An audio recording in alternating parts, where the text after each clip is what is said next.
Good morning, Mr. Watkinson. I see we have some materials on our desk. Yes, can I deal with those firstly, please? Yes. Firstly, you should have the result of our combined homework, which is an extract of the NHS Act 2006. Yes. Our common view is that Section 2 of the same permits guidance to be given by the Secretary of State himself or in a delegated fashion on an ordinary Carltoner basis. Section 2(1)(b). Yes, so the conducive or facilitation. That's different from other statutory vires in the same Act to issue directions, which have a different force of law. So that is what we have unearthed in terms of the originating power of the general power to give guidance. Secondly, you should have an authority relied on by my learned friend Frank A. Smart. Yes. Sorry, we've got various versions. Is that just one's current and one's what was in force at the relevant time? Yes, so the... on top you've got as originally enacted in 2006, and behind you've got as it was in 2015 when the principles were published. Thank you. So we got as enacted and then as in 2015. Yes. And then the last page is the 2015 version.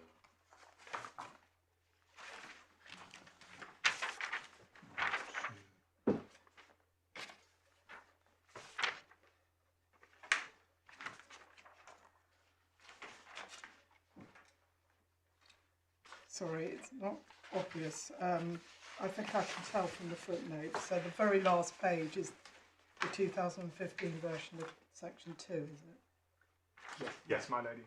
So the first two pages are 2006 version, and then various things were added, as you can see, and that's when you get the 2015 version. Even more's been added since, but I didn't. Thank you. Thank you. And then SMART and the revenue. Yes, and then finally, my lady, the reported Isle of Wight CJEU case, so that it includes the Advocate General's opinion that I'll take the court to. Thank you. In terms of the evolution of the guidance, can I take the court to one document that I don't think we've canvassed thus far? That's in the supplementary bundle, please. Page 184.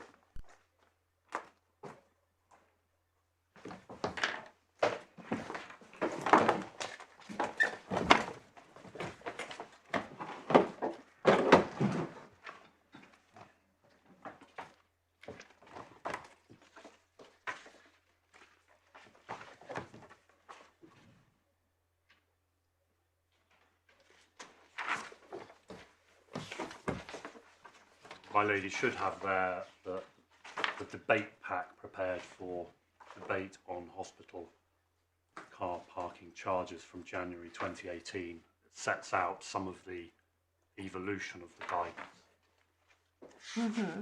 And is there something specific you want to refer us to? Yes, please. So page 185 then at the bottom sets out the 2014 publication of non-mandatory guidelines, which were then updated in 2015.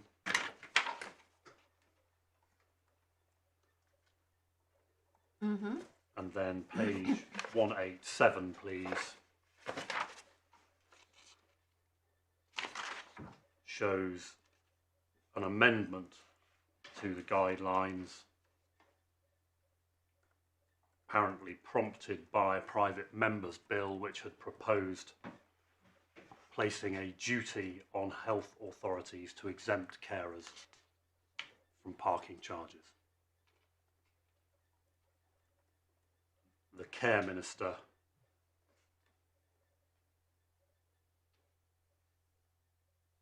said the day before the bill's second reading that the amendments had been based on that bill being put forward.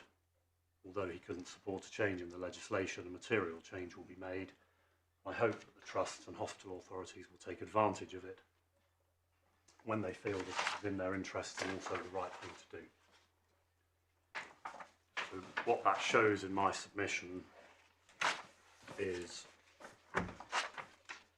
guidelines being updated as opposed to legislation being set down and guidelines being preferred to an actual legal duty being set down in legislation. So it provides contrast in my submission between what are basic guidelines and what is law. Can we just, I had a look at this document, and in terms of the government's expectation as well, I also found some of the written answers to written parliamentary questions quite relevant, and there was a theme. So, for example, if you look at, where was it? Page 195. If you look at the top, Yes. Department published clear guidelines that, for NHS organisations that they are expected to follow. That response appears regularly. It appears in the next answer as well. I think it's in almost each answer. Yes. From having looked at it. So that's the expectation that's said, but in the context where legislation has not been adopted.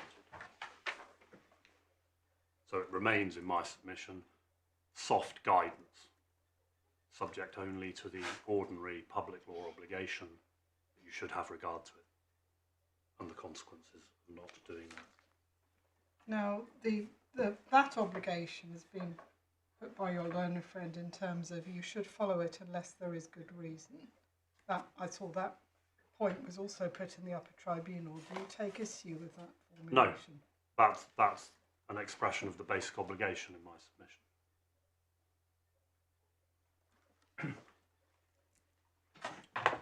Can I ask you just a question of fact? We were yesterday very broadly trying to get a handle on the total number of NHS car parks as against the total number.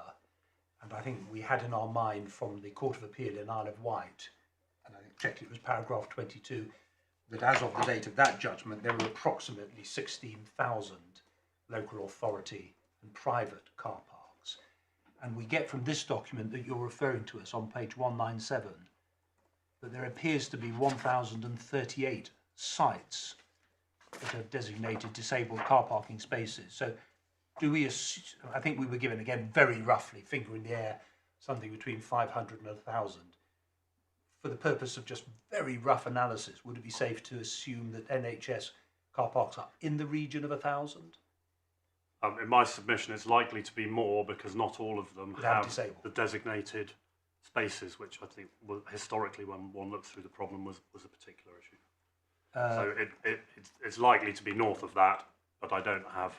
Yes, this says of the 372 that charge for car parking, 86 offer concessions.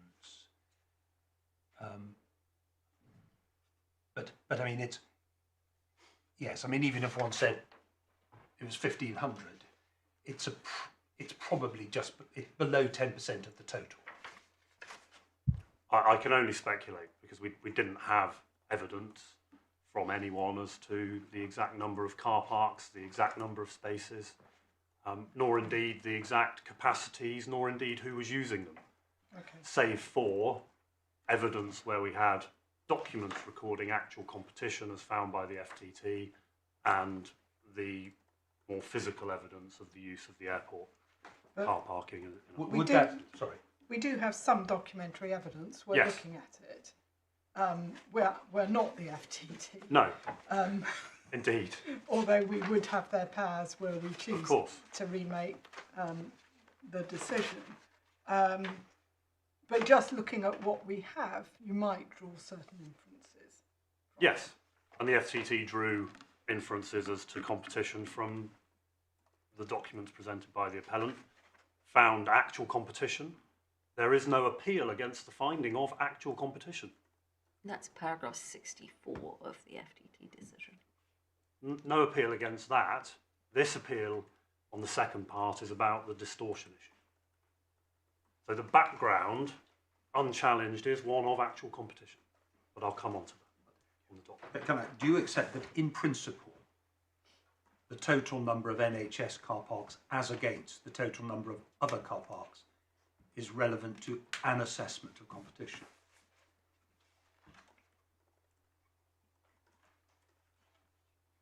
Not in the way in which I'm going to submit the test is actually to be answered. One doesn't even get down to that level. So if there was one NHS car park in the country and it was pricing highly aggressively on a nakedly commercial basis as against 16,000 other car parks, you would still say there was competition, even though its ability to impact upon 14,999 of those other car parks is probably non-existent. Well, no, because that would be the negligible point. I was addressing my mind to the distortion point. The test one looks at, in my submission, does not involve looking at how many car parks are provided by how many people, even at that level of... So relative numbers are not relevant to the question of distortion, in principle? In principle, no, which is my submission. And I'll come on, I hope, to make that good. So where I left off yesterday, my lady, was the purpose of Article 13.1. My learned friend submits that the purpose is to provide some form of indirect benefit to a public authority by allowing it to keep a bigger slice of the cake, if I can use that analogy.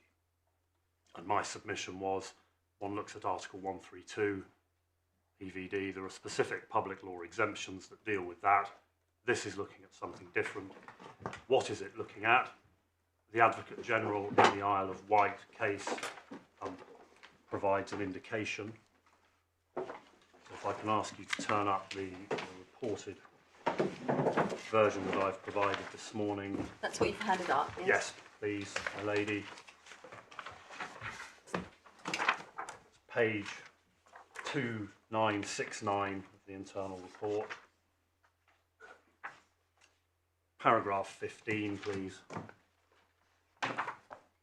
Dealing with the old Article 4.5 of the 6th Directive, but same for our Article 13.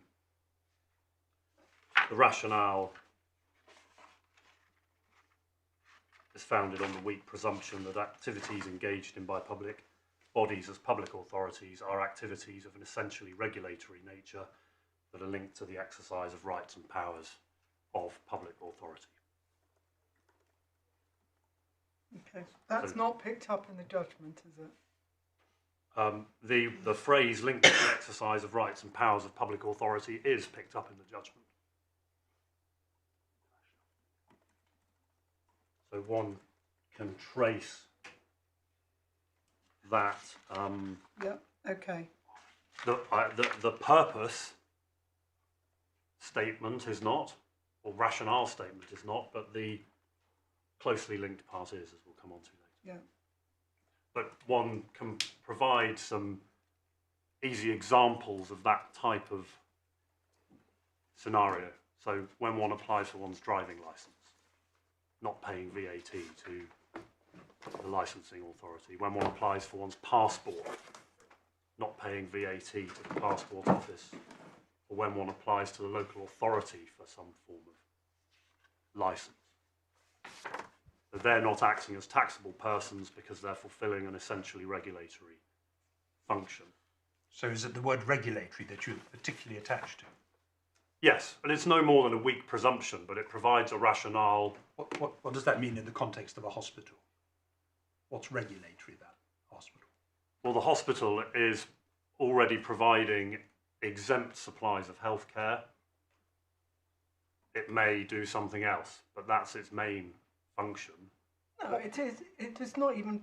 It's not actually acting as a taxable person at all. No. Because unless it's providing private healthcare, it's not even exempt supplies. They're just not transactions subject to VAT because it doesn't charge. No, and this case concerned the private healthcare as well. So that's why I've said in that respect, was agreed before the FTT that where it was private, that was exempt. Sorry, But no, otherwise I mean, it was non-taxable. we're talking at a broader level at the moment about the rationale. Yeah. You're not relying on the fact that hospitals provide private healthcare as somehow affecting the analysis.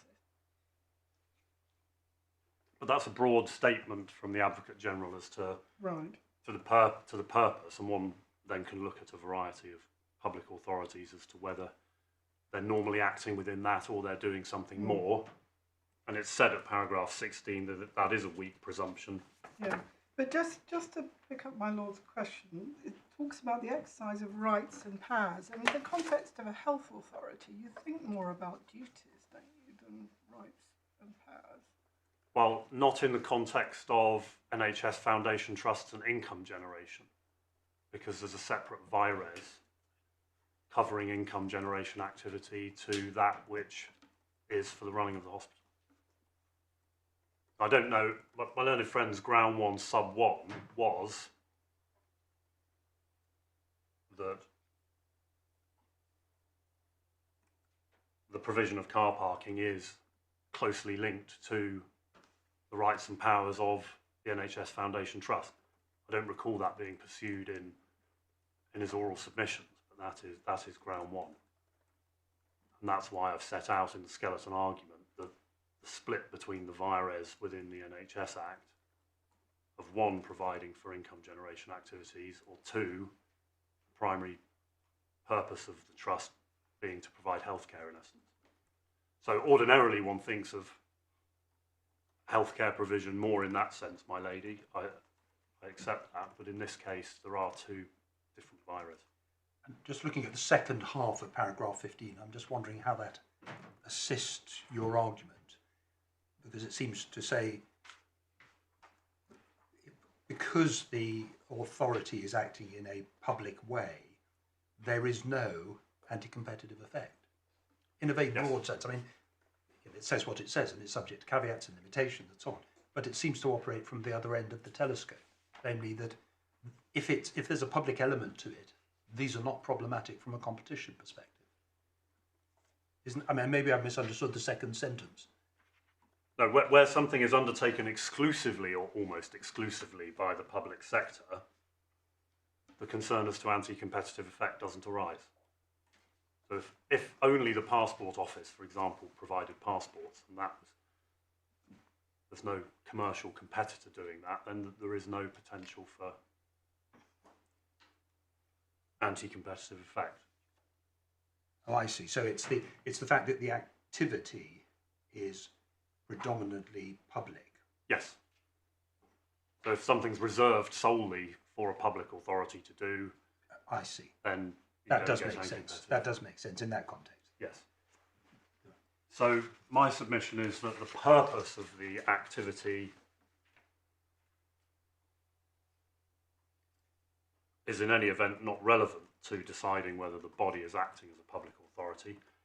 You've seen that from Carpagneto Piacentino at paragraph 13, which rules out purpose. And so the appellant's reliance on the purpose of Article 13 being to somehow confer this indirect benefit of keeping more of the income, in my submission, is not made up.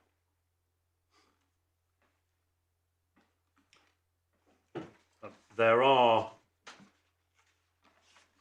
2 cumulative conditions to be fulfilled within the exemption, and in my submission it's important not to lose sight of what the first condition is, which is that the activity must be carried out by a body governed by public law. So one then has, and they must be carried out by that body acting as a public authority, and I'll come on to my submissions on that after dealing with the broad principles. So I'll only deal, if I might, with the principles that are in dispute as opposed to those that are agreed between us, lady. The propositions my learned friend put forward at 6 and 8 of his supplementary skeleton arguments are in relation to the public law rights or powers or being subject to public law conditions and the closely linked reference, and in my submission they can be conveniently taken together and one can unpack them slightly. So in relation to public law rights and powers, I've referred in the skeleton paragraph 16 to the Attorney General's opinion in Carpenetto Piacentino. I can take you to that, please. It's in the second volume of the authorities bundle, page 654, please. Forgive me, it's 652.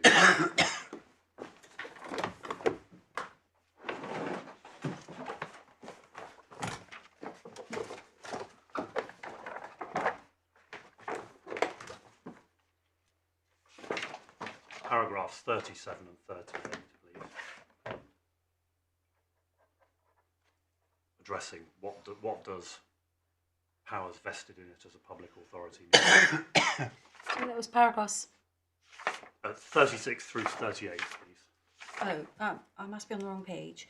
Page 652, my lady. 652. Thank you.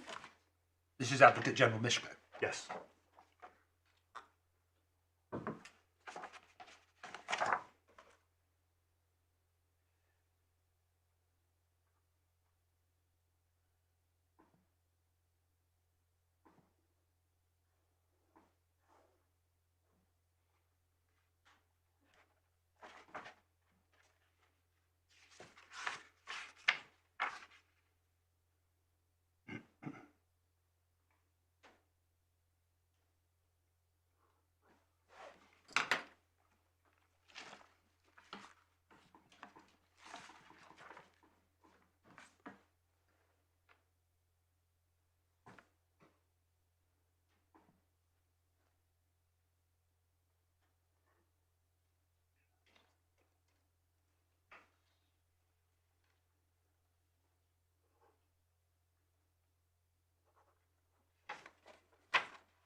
So in my submission, that assists with understanding what the Court of Justice refers to when it is talking about public law rights and powers.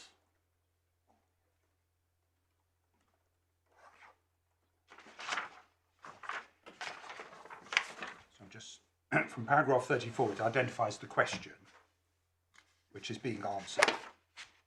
So a body governed by public law is not automatically exempt, but only in respect of those parts which form part of their specific duties as public authorities. Can I also ask whether paragraph 39 is relevant? I've taken this to 36 to 38.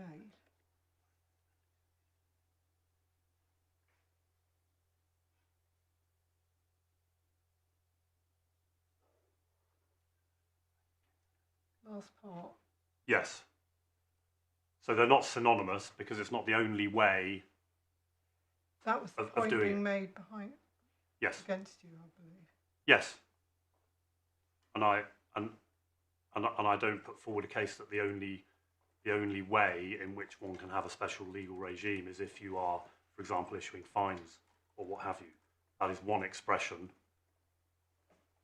of the way in which a special legal regime can arise. So if one is issuing fines, etc., then one falls within the meaning of powers vested in it as a public authority. So an NHS Trust acting pursuant to a power is within. That seems to follow from paragraphs 36 and 39. No, in my submission, acting within a power and using a public-facing power are two different points. So every local or public authority will have a power, and one has to act within that before one gets to a special legal regime, in my submission. Where one has a power and is using one that impacts on the public in this way, for example, by issuing fines, that's a different question. But you accept that the imposition of fines or penalties is just one way Yes. look at paragraph 38. Authorisations, licences, permits, concessions, registrations, issue of certified copies, penalties. So penalties is one of a broader category of exercise of powers, including authorisations, licences and permits and concessions. Why is penalty somehow? But penalties isn't specific, it's just an example of what the court means by when it talks of public law rights and powers. How does that apply on the facts of this case then to an NHS trust exercising its power? It doesn't. So you say that an NHS trust never comes within this? No, the NHS Trust does not come within this type of special legal regime when it is providing car parking. But why not on this definition here? Because it's not using those types of powers that impact upon the public. It's using a broad statutory power for income generation, and then my learned friend says that is conditioned by the public law guidance, and that's how the special legal regime arrives. We understand it from the documents we've seen. They exercise the power to facilitate the ability of patients who need to be close to a hospital to get to a hospital. But that was, as we've read it from the documents we've seen, they obviously then have to decide whether to charge for that service, but it is to facilitate patients getting into hospital in a convenient way. That's, as we understood, the exercise of the power's purpose. But the actual power being exercised for this regime is an income generating power, because we're talking about the charging of fees and the VAT thereon. So that is the specific power. So you separate that power from the underlying purpose of facilitating access to a hospital? Yes.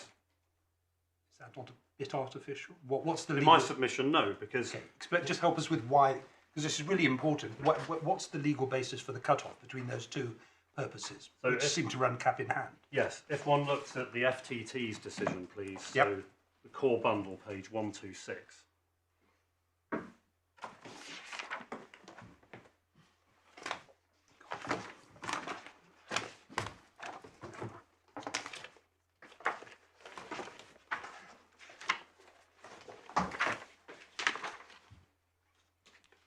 One has there section 43 of the NHS Act.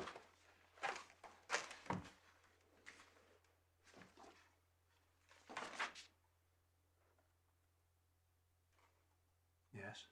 Subsection 3 is the power to carry on additional income generating activity. Okay. Can I just pause you there? Because the VAT, charge to VAT requires two elements. It requires the provision of, in this case, a service, and it requires a charge. I think what we're struggling with is that the provision of the service is, as my Lord says, governed by much wider considerations about facilitating patients and others getting to hospital.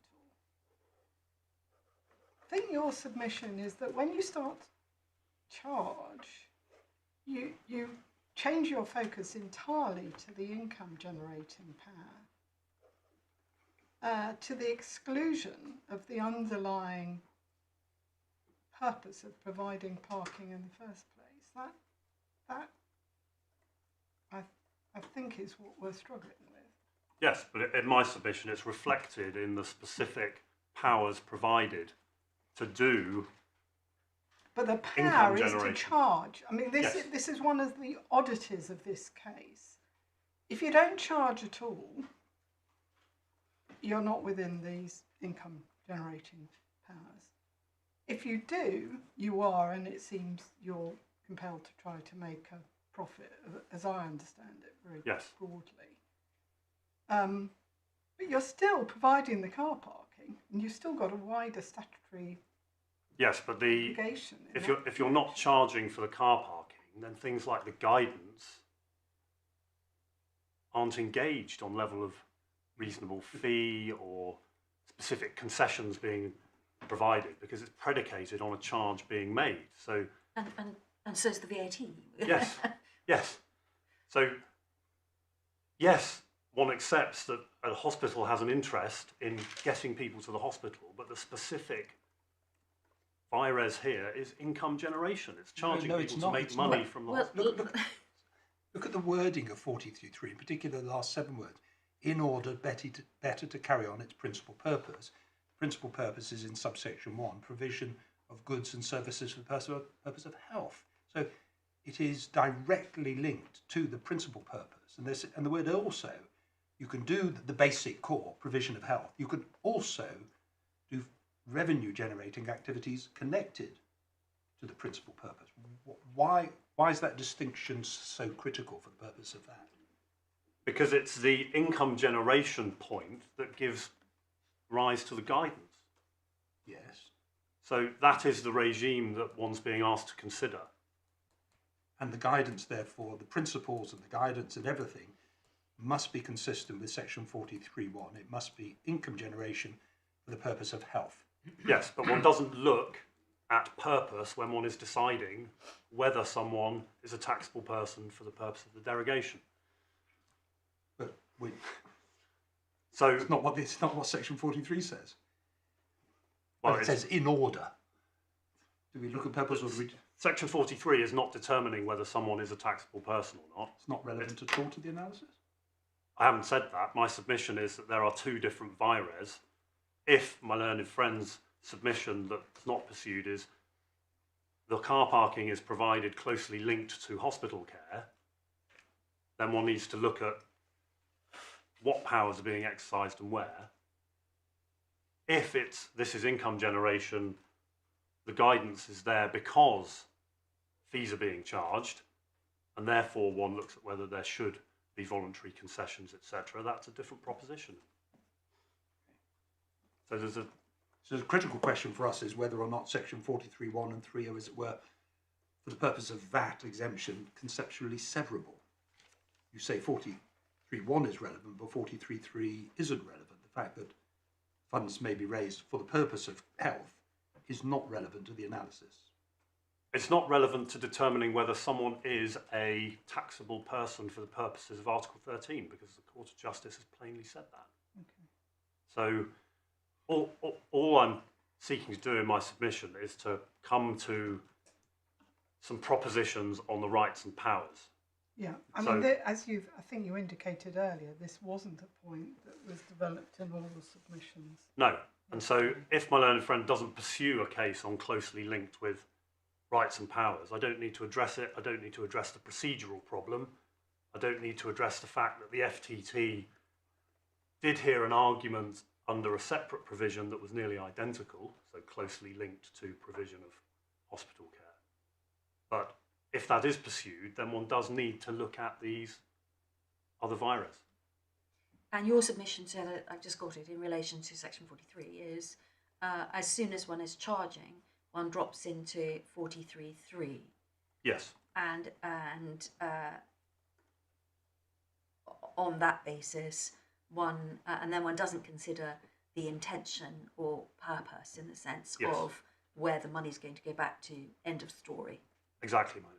Simple. Yes. My submission at least has the benefit of that. So can I move on to Fazenda, please? Because that's a development of that binary approach in Carpagneto of private law, public law. That's in bundle 3, please. And if I can ask you go to page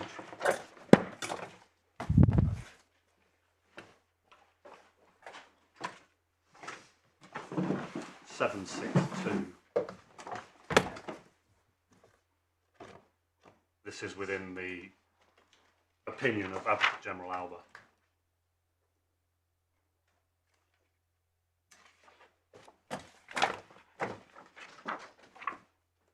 So from paragraph 32, the Advocate General cites Carpagneto, Piacentino.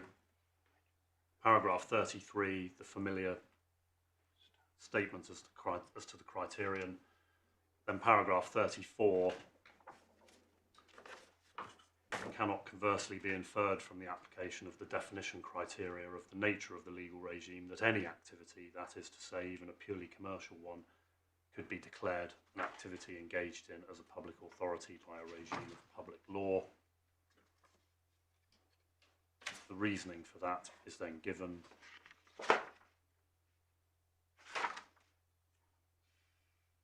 And then paragraph 37 sets out a slightly different iteration of the earlier test.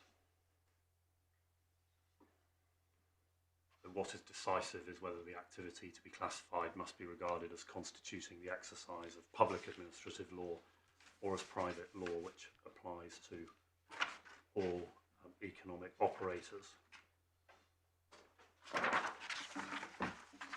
And one tracks that then, please, into the court's judgment.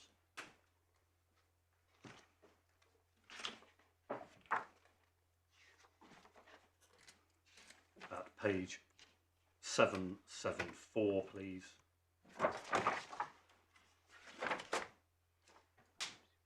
Paragraph 22, similar point to that made by Advocate General Michigan.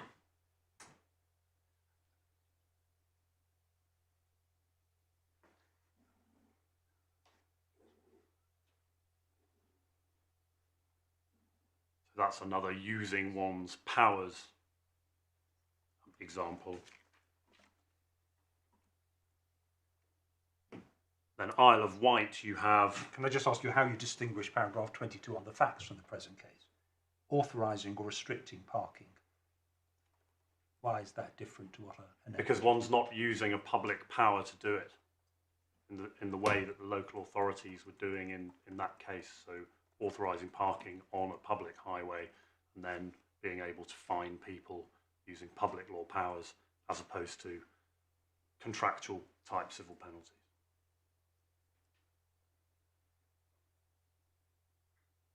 I've taken you to the Advocate General's opinion already in the Isle of Wight at paragraph 15, so the linked to the rights and powers of public authority. To make good my submission to my Lady Justice Falk that one can trace that into the court's judgment, can I ask you to, if it's convenient, to go rather than another authorities bundle into the one we've already got at paragraph 31 of the judgment, please. That we're in. In the Isle of Wight one that I handed up rather than asking you to open yesterday. So sorry, thank you.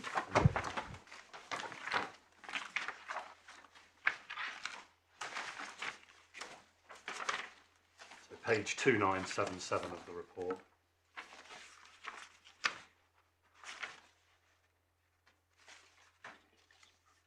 Paragraph 31.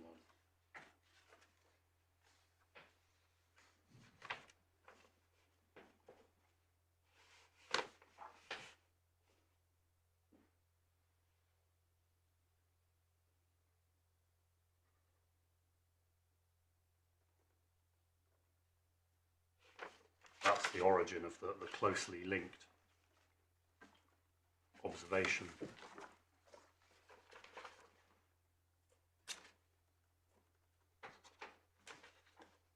It's not canonical. I mean, it uses the word principally. And Yes. I can understand that. Yes. That makes sense as it stands. Yes. So When you're dealing, as you said, for example, passport office. yeah. It makes perfect sense. So the primary way in which one shows that one's subject to a special legal regime is because one's using the public powers. Yeah. I'm not saying that's the exclusive way, No. but that's the way in which it's treated. Understood. And then one has Ireland at 49 that the court's already aware of, the same iteration, closely linked to the exercise of rights. Sorry, Ireland. Yes. Where? We're in this. Yes, I can take you to Ireland. It's in the third authorities bundle, please, at page 810, Thank you. paragraph 49. 49. Yes, please, my lady.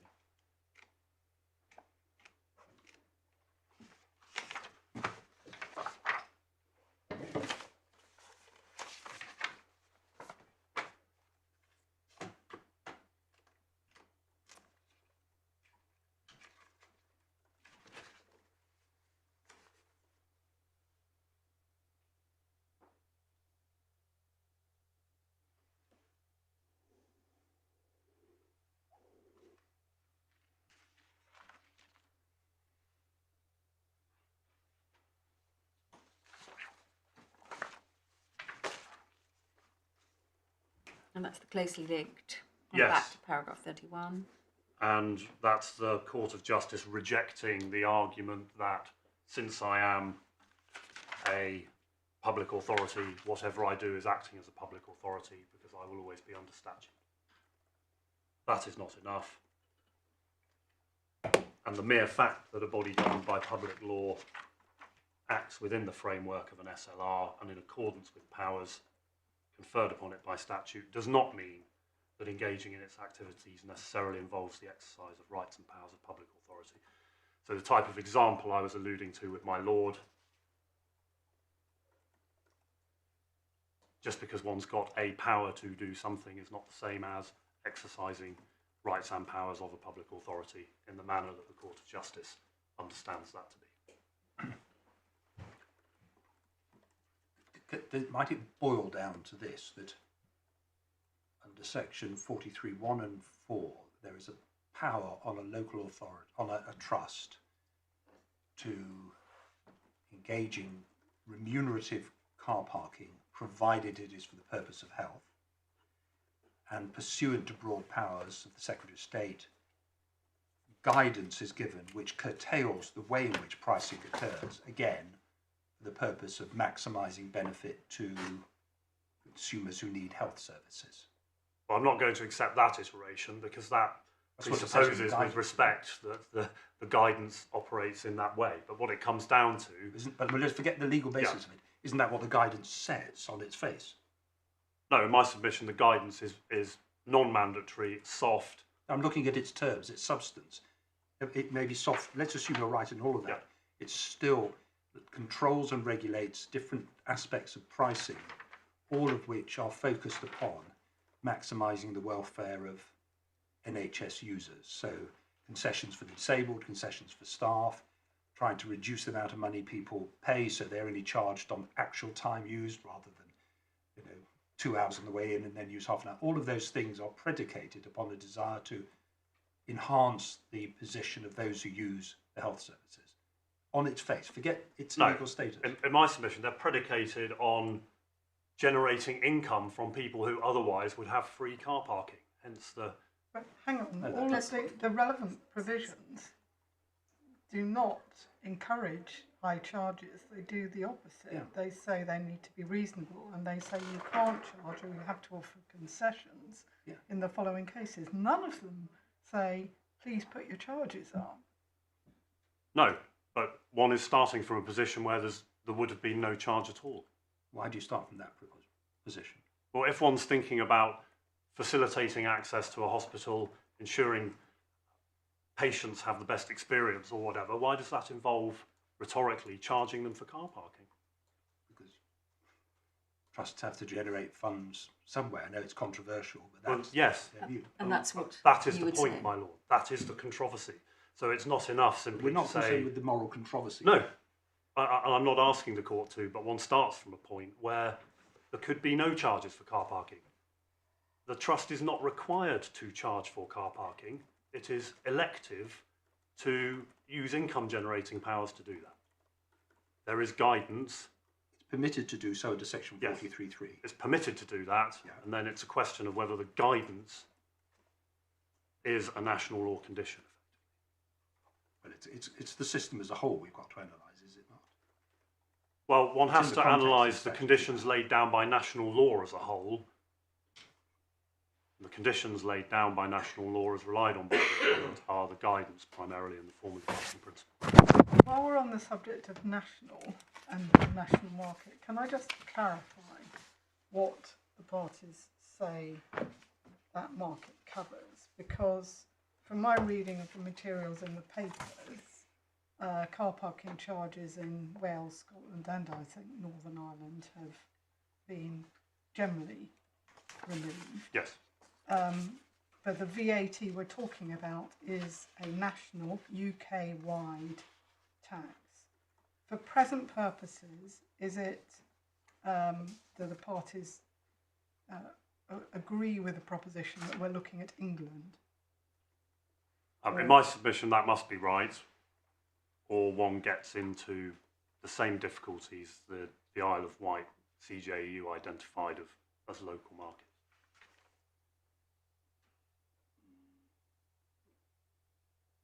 But England rather than Yes. England and Wales, for Yes, example. and one is looking at it not on any form of hyper-localised level, and my submission will be one is looking at it on a national level, but the primary point is to look at it by reference to the activity as such.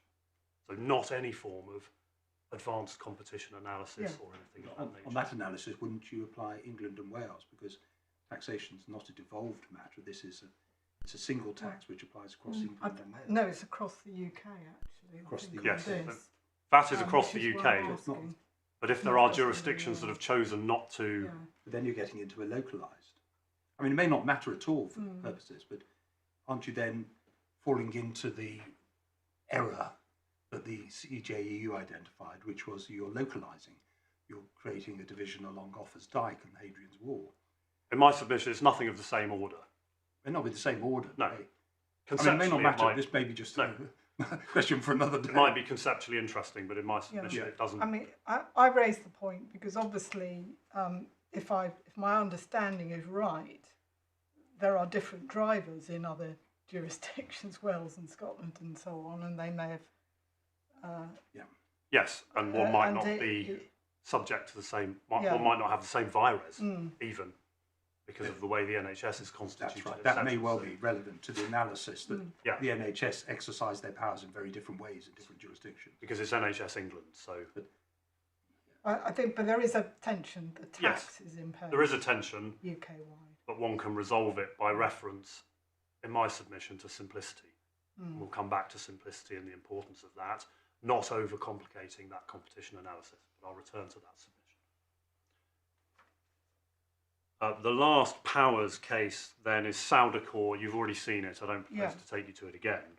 But the effect of it at 72 is you're not going to satisfy the second part, acting as a public authority, if you don't have a power that could allow you to undertake the activity in question.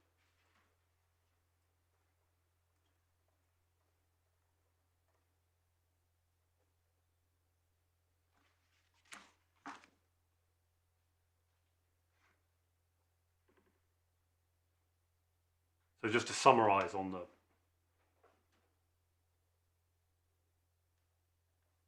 powers principle, my lady, in my submission, to be acting under an SLR when pursuing the activity, there must at least be some power that the public authority could use to carry it out.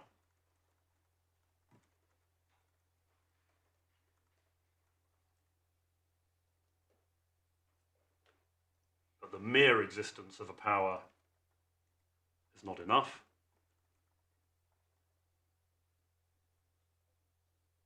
For example, Gemeine Rock Law.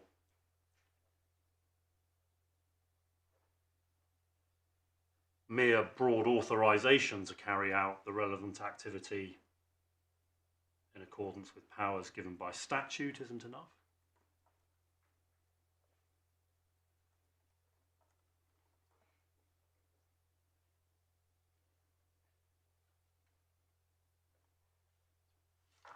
Merely acting within the framework of an SLR in accordance with powers conferred by statute does not necessarily involve the exercise of rights and powers of public authority.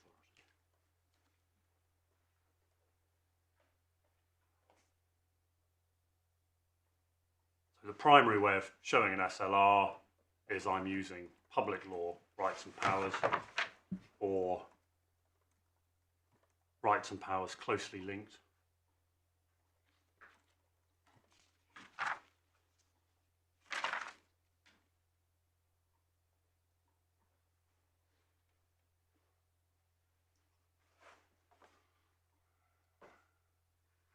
Secondary way is what I understand my learned friend's case to be, which is conditions upon a broad power to carry out the activity amounting to conditions of national law.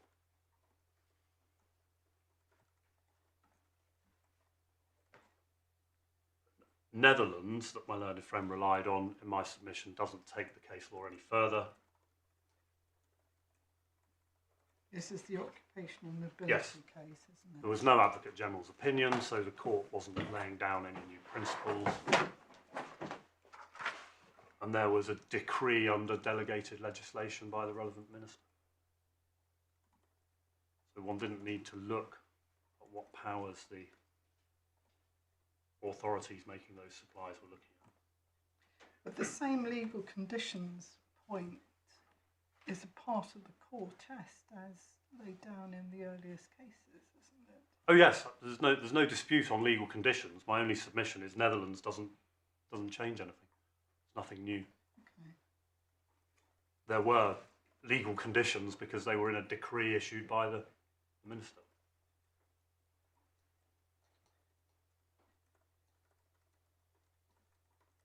So when one is looking at the special legal regime itself, my learned friend's submission is that it must be one that could impact the carrying out of the relevant activity, and I don't, the respondents don't agree with that formulation. Could in our submission is not enough. One cannot transpose the requirement in Saudicor that there be a power under which one could do something to the question of applicable national law conditions acting on that power. So in my submission, the Court of Justice in Saudicor are talking about could, because it's in the nature of public authority powers that they're often broad and they might encompass a variety of activities, and if one could undertake the activity under the power, then there is the power. But a national law condition that could impact on the activity in my submission is not enough. It would not amount to any legal condition actually being required to apply to the activity. And there's no authority where that kind of approach has been approved. Doesn't meet the requirement of legal certainty or any form of strict approach to interpreting the exemption. And if one thinks of the Chelmsford case, I won't take you to all the paragraphs, but it's abundantly clear that what that tribunal was looking at were conditions which applied, impacted, subject to different legal obligations, impacted and hedging decision-making, and operated upon that local authority. So there are no authorities in which mere guidance has created an SLR. The appellant seeks to break new ground in my submission here and relies on cases concerning human rights or consumer law to attempt to erect that proposition that guidance in this form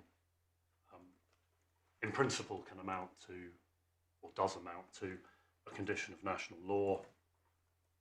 Can I just, sorry. And you say, therefore, the difference between this case and Chelmsford is that the restrictions are in guidance. The restrictions are in the policy in Chelmsford, but each one of those restrictions could be traced back to a provision of national law. So there were intersecting statutory obligations. And where the guidance simply reflected a statutory obligation, that amounted to a condition of national law. Here, there is no argument on statutory restraints, because the Upper Tribunal refused to permit that to be considered after Chelmsford. So does your analysis hold good even if Mr. Firth's analysis of the way in which guidance can have a binding effect holds true, if his analysis of Munzad and other cases, so and the impact of common law, what the judges say about guidance, that it is compelling absent good reason, do you say that your analysis holds true simply because it's guidance, even Yes, if that's correct? If it's just guidance, my submission is that does not amount to a condition of national law. If it's guidance that's predicated on and reflects those conditions, that is different, and that's a Chelmsford. We understand that your primary case is because this isn't embedded in statute, as it were, and then reflected in guidance, then this isn't that case. That might be different. Here, you've got a power in the statute, then there's guidance which imposes certain restrictions or shoulds, however we define them. Yes. And Mr. Firth says that even in those circumstances, because it's issued by the Department of Health pursuant to a statutory power, it has a gravitational legal effect of some description. Yes, And you say that can never in principle be enough for the purpose of this regime. yes, Yeah. unless one has the overriding factors such as in Chelmsford. Okay, so unless you can trace back to statutory obligations, as in Chelmsford.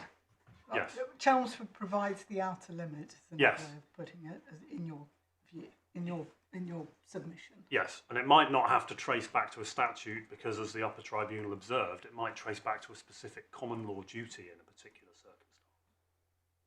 No one's ruling that out, nor are the respondents ruling out statutory guidance. So where a Secretary of State is required by statute to issue guidance, that is of a different order, and that is capable of forming an SLR. That is not what the court is dealing with here. Okay, but as I understand, you're then drawing a distinction between situations where the Secretary of State must issue guidance compared to a situation where it may issue guidance. Is that right? Yes, and I'm drawing a distinction between guidance that has some other route in national law and this form of Yeah, guidance. I understand that. And so, and it's not just this type of guidance. So the broad proposition before the Upper Tribunal was just guidance plus conditions equates to special legal regime, whatever the source of that guidance. And I've, at the opening of my submissions, already made the submission that if that's right, then one is able to write one's own policy that determines one's own tax treatment. I think my lawyer Well, will. can I? You may be coming back to that. Yes. I don't want to take you out of I will order. come back to But thank you. I'm grateful. So when one, And again, of sorry. course, my lord. So the degree of compulsion on the addressee of guidance is not relevant. So even if it were the case that NHS trusts under the present Department of Health guidance were compelled very, very powerfully to do what they did, it might say you must charge and the prices must be between the following ranges and you must grant the following concessions. That wouldn't be sufficient. No, that would be sufficient because that's directory guidance. But then it's not pursuant, it's still pursuant to a power in statute, which you suggest is the cut-off point. It's discretionary guidance by the Secretary of State, not pursuant to a statutory compulsion. No, the guidance is discretionary in terms of whether one has to do it, but if one lays it down and it says you must do this, then that is a directory instruction Well, that I can be traced back to must have national. misunderstood. My earlier question Yep. was, does it make a difference whether the Secretary of State was required to issue guidance or had a discretion to issue guidance? Never mind the contents of the guidance. Yes. You said it did make a difference. Yes, But then there seems to be a further subcategory that you're saying that even if the Secretary of State had a discretion to issue guidance, if that was in mandatory terms, then that could be different. Is that what you're saying? yes. So if one has the statutory obligation to issue guidance, then No, that wasn't my question. My question was whether if there's a discretion to issue guidance, that the Secretary of State does so in mandatory terms, yes, what's the position then? then that's capable of creating a special legal regime. So the degree of compulsion on the addressee Does is matter. relevant. Yes, So therefore your case boils down to the difference between must and the 9 or 10 occasions the word should is used in the guidance. You have to say that should is insufficiently directory to give rise to an SLR. yes, and that's my submission. And if it had used the word must, then you would take a different view. Yes, And should, and so the only difference is that under the law, the NHS Trust is bound to comply with that should, unless it's got good reason to do otherwise, whereas under your compulsion, it would be bound to comply even if there was good reason to do otherwise. That's the only difference. effectively, yes. But it's not a difference without distinction, as one sees when one looks at what equates to law in the cases that are relied on. So, unless something is formulated with sufficient precision, it's not going to amount to law. That's Sunday Times that my friend relied on. But if in judicial review proceedings, the point turns on whether there's good reason or not for complying with the guidance, why doesn't that enable a sufficient amount of certainty? Because one can depart from the guidance with good reason itself. One can withdraw the guidance if it's self-authored guidance, in which case... No, but we're not. But we are. You're coming back to that, I know. Yes. But on these facts, we are not dealing with self-authored guidance. On these facts... We are not dealing with self-authored guidance. No, but the proposition before the Upper Tribunal was a matter of principle. And the Upper Tribunal found that self-authored guidance for a public authority and guidance in the same form issued by some other non-legislative overseer has to be treated the same way. And in my submission, there's no difference in public law between the two. The same law applies to the same types of what I call soft guidance. Okay, well, we can come back to it, but there is one major difference. With self-authored guidance, you might be subject to public law principles in relation to it while it exists. Yes. But you, the authority, can change it. Yes. At any time. Yes. And that would change your tax treatment. Likewise here, if the Department of Health withdrew the guidelines, that would change the tax treatment. So that, in my submission, is bad. But you said that wouldn't matter if those guidelines were mandatory. If these are ones that are coming from the Secretary of State. I thought you just said that if they were mandatory, then they would form an SLR. So the fact that the Secretary of State can change them, and that might change tax status, shouldn't in effect undermine what you just said?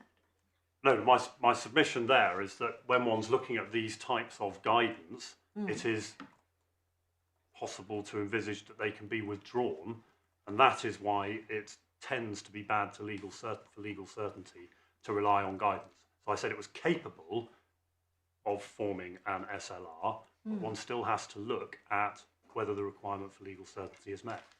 And that is what goes through the heart of the Sunday Times and through the heart of...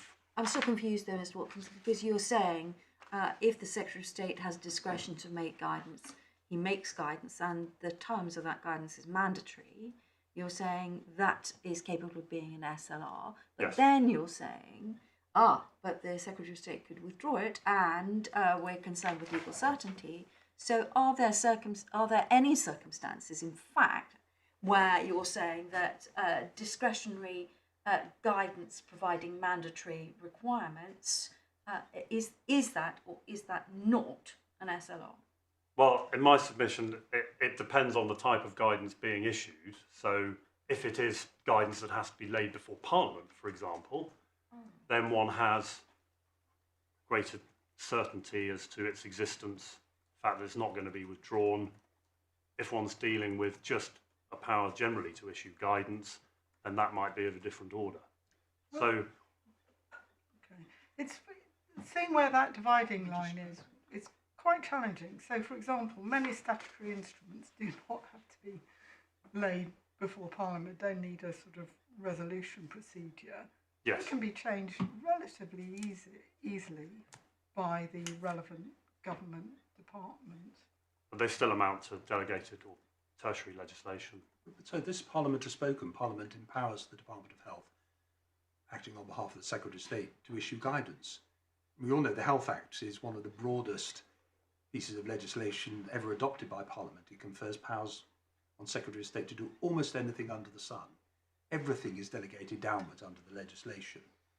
And it's the epitome of what they call the Christmas tree type of legislation. But nonetheless, that's what Parliament has intended.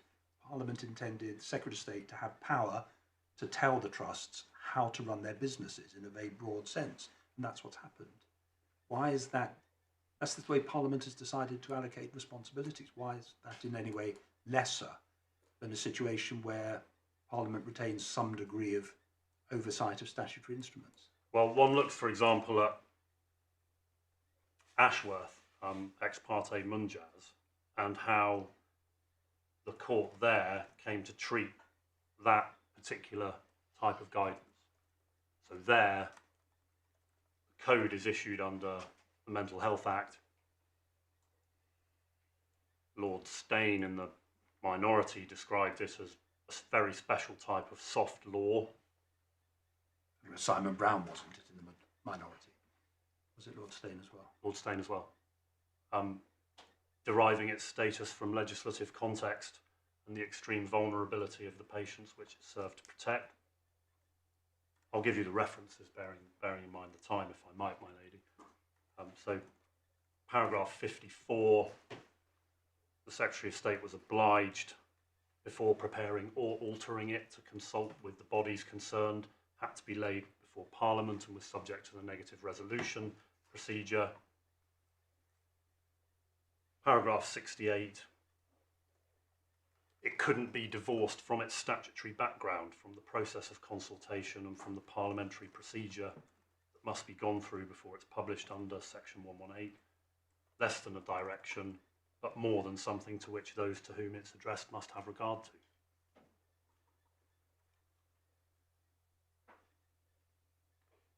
So an entirely different statutory framework in which the guidance is issued, conditioning the level to which someone must comply with it. And the same in Hamati that my learned friend relied on.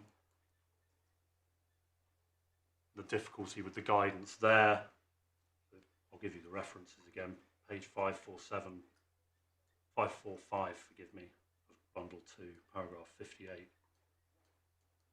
It's amounted to no more than general guidance as to how the power to detain is to be exercised.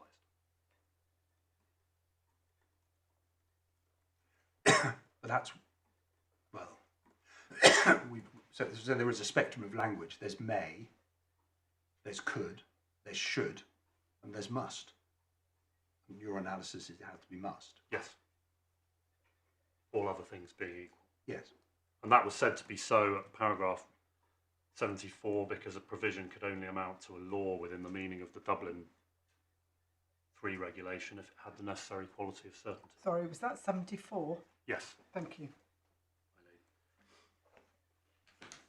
So the fundamental principle of the VAT system is also legal certainty. In Hamati, the guidance was not legally certain enough to amount to law. There is no authority, my learned friend produced, showing that this type of guidance, with which the court's concerned, does amount to a condition of national law, as a broad proposition. Then one looks at the actual context of these conditions. So the first requirement is for the body to be governed by public law. Before one gets on to whether it's acting as a public authority, and it's therefore implicit in my submission that such a body will already be subject to public law and the ordinary principles of that, such as following guidance. Public law principles dictate that public authorities, in a great many cases, have such guidance or such policies, or that non-legislative overseeing departments provide guidance and policies. Okay. Although we must be careful not to give a sort of UK perspective interpretation on, this is Article 13. The requirements of Article 13 are autonomous in terms Exactly. of, but that's not the same as national law conditions are the same across each state of the member states. Yes, but in understanding what the concept of a body governed by public law is, we're looking at an autonomous Yes. meaning. Yes, and in my submission, the principles, the general principles of administrative law, such as issuing guidance, having regard to it, are not solely confined to this jurisdiction. As I understood the logic of the provision, you start by saying we're only going to grant an exemption to a body that is a public authority. But then you recognise that some public authorities engage in purely commercial activities. They run a summer fair or a concert and get a pop star in. So you then say, okay, not every activity of a public authority is going to be exempt, there's got to be a connection between the activity, which is exempt, and the public activity, the public authority's function. And that then distinguishes between the purely commercial and that which is genuinely public. So here we have an activity which can be both. It can be a commercial activity, parking, but also something closely connected to the provision of health. And we're really just looking at that second point. How closely connected is car parking to the public health function? But that's why I'm not certain by just simply saying it's a public authority, that's an exhaustion of the analysis of the relevance of guidance and so on. But the point I'm trying to make, my lord, is if you are required to be governed by public law before one gets onto the public authority limb, then it's implicit in that you will always be subject to this type of guidance. So if it's enough, if you've got to be subject to that kind of guidance to fall within a body governed by public law, how can one then use that same requirement to satisfy the second limb? They must mean something different, or one of them becomes OTOs. They're just aren't you using that material for a different function? And the second, the as, if you like, you say we've got a public authority, it's governed by public law. And then you're saying, look at the activity. Is that really part of its public law function, or is it just something separate? It's commercial. Well, no, the way the it's case running is a put by sub the affair. appellant is one looks at the conditions. The conditions in this case are the guidance. But If why one isn't is- that part of the factual matrix you look at? It is part of the factual matrix one looks at, very much in my submission, because if one is always going to be subject to the public law obligation to have regard to guidance and policies, then that's taken into account in you being governed by public law. Acting as a public authority must mean something different to being governed by public law. So one can't import the principle that a local authority or public authority will be subject to guidance into the second limb, or one of the two. I can see that at a broad level, but we are focusing upon the nature of the guidance. It isn't just, you may run car parks, please act reasonably.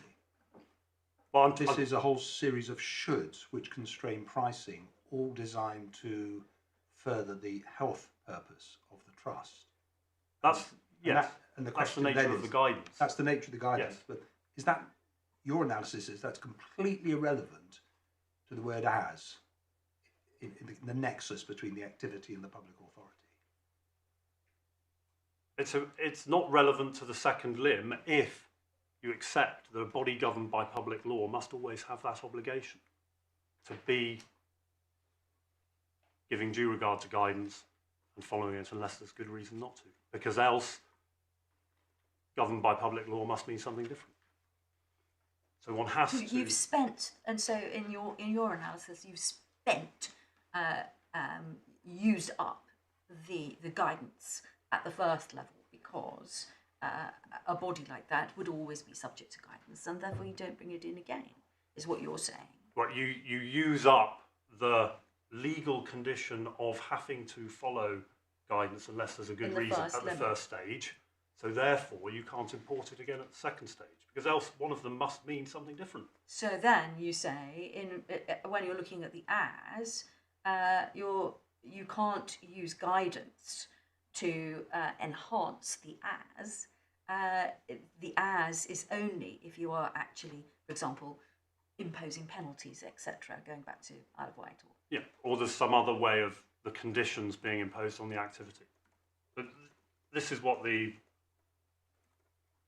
Upper Tribunal agreed with, that if it's right that you can take that into account, then almost every body governed by public law will be acting as a public authority in whatever it does, because guidance, the plethora of guidance across almost all activities, and one doesn't expect. I don't think it's as broad as that. I mean, what we have here explicitly in section 43.3 is an obligation to do funding activities for health, not just for general raising of revenue. It's for a very specific hypothecated public statutory purpose. Yes, but what I'm trying to test is the proposition that was before the Upper Tribunal, which is, does the public law obligation to have regard to the guidance provide the legal condition link to create the special legal regime if one's always going to be subject to that obligation. Because if one is, then the Upper Tribunal said almost every public authority is going to be under a special legal regime. And that is exactly what the CJEU in Ireland said was a wrong analysis, which is just because you've got a statutory power doesn't mean that you're acting under a special legal regime. It follows from the presence of a statutory power that administrative law principles will bite on it. That's why the Upper Tribunal said if a statutory power alone is not enough to make a special legal regime, then how can guidance bite only on statutory powers be a special legal regime? They're two sides of the same coin. That's why the Upper Tribunal accepted the submissions. And to come to an alternative answer, you have to, in my submission, find that governed by public law does not include being governed by ordinary principles of public law. And that's an answer that can't be come to on the wording of the provision.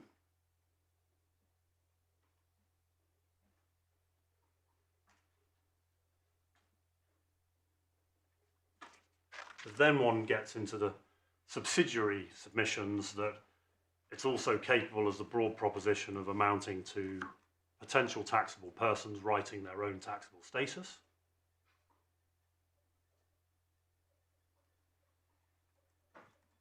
And the other submissions I've already made on legal certainty and the objective nature driving generally the application of VAT law.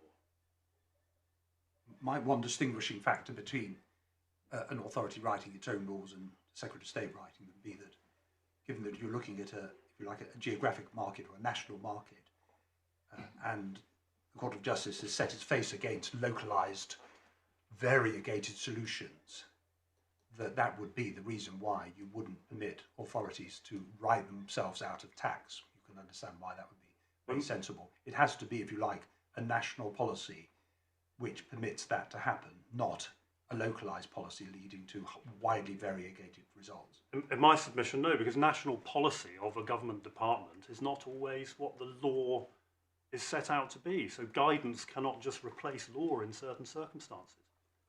So I'm simply trying to distinguish between the highly localised and the national. That I'm simply saying they're not comparable. Whether you're right on national is another matter, but that's a reason why the mere fact that local authorities could ex hypothesi write themselves out of tax would never be acceptable, because it wouldn't cover the entirety of the situation. You're looking for a generic solution, one way or another. But that involves drawing an artificial distinction between the general public law obligation to have regard to the guidance or policy, whether you've generated it yourself or whether someone else has. And in my submission, there's no principled reason for the distinction. So one has to deal with the consequences of an analysis that permits that as a matter of broad proposition, which is what the Upper Tribunal was looking at. And that's why in my submission, the Upper Tribunal did not go wrong. And really, although my learned friend set out 5 errors I think that the Upper Tribunal made, if you're with my learned friend that this type of guidance amounts to special legal regime, one doesn't need to consider subsidiary errors, because then one will have the error. Likewise, if you accede to my submissions, those subsidiary points fall away. So I'd propose to ask to rest on my skeleton in respect of those, my lady. Okay. And I'd also propose to ask to rest on my skeleton in relation to ground 1, subground 1, because it's not being pursued orally. You very helpfully set it, and we understand the dividing line, Yeah. which is really helpful. And it's a stark difference, and it's a tricky issue. Yeah. So can I move on to ground 2, please? Mm-hmm. Because whilst framed as a question as to the test, in my submission, the test itself is not in dispute. The issue is how it's to be met in practice. The test is as set out in the legislation. And it is important to recall that actual competition was found here. That is an unchallenged fact. And you've seen the documents that the FTT alluded to, referred to in coming to those conclusions. My learned friend submits that it's never been demonstrated that parking in NHS car parks meets the same needs as parking in other car parks or have a significant influence on the consumer. Well, that was established by the FTT on the face of the documents they looked at and the evidence. So in my submission, that's wrong. Further, the FTT specifically said that those findings would apply equally to other NHS trusts and bodies in the UK. Paragraph 64. So, as to principles, my lady, it's agreed that the aim of the provision is to ensure that the private operators are not placed at a disadvantage. But driving that, the starting principle is the one of fiscal neutrality.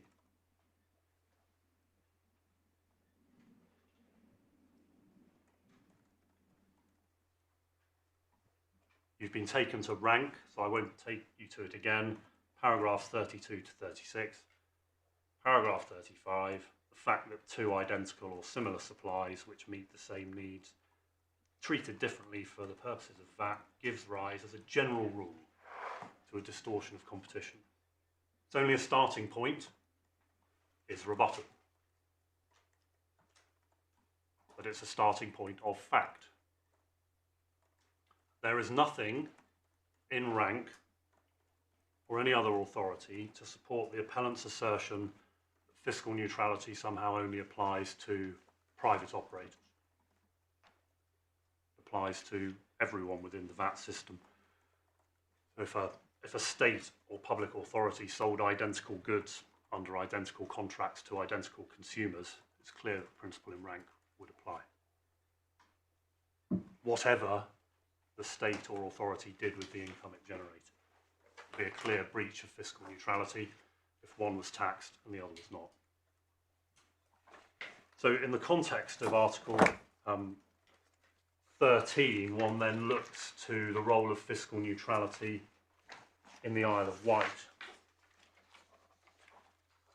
If my lady still has the paper version, that might be more convenient than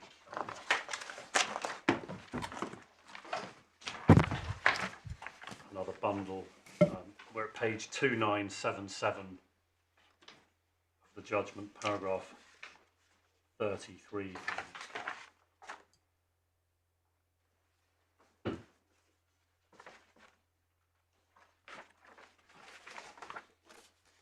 Paragraph 33 picks up the risk of certain distortions of competition.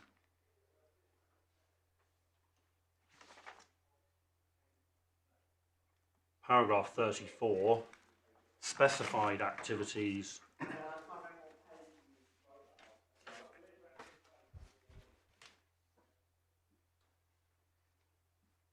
are presumed to lead to distortions of competition. So those that are subject to what was Annex D.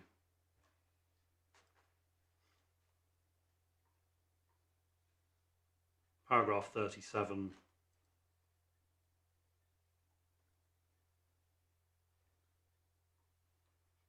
then refers back to the second paragraph, so the one we're engaged with.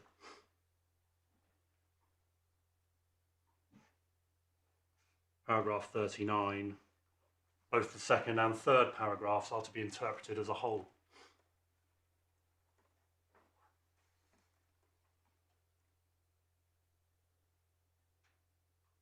Paragraph 40,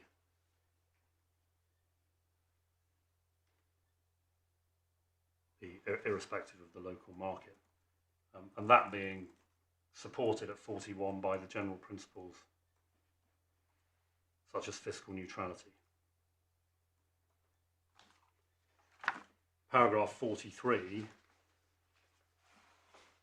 the second paragraph of the relevant sub-article, is intended to ensure compliance with the principle of fiscal neutrality.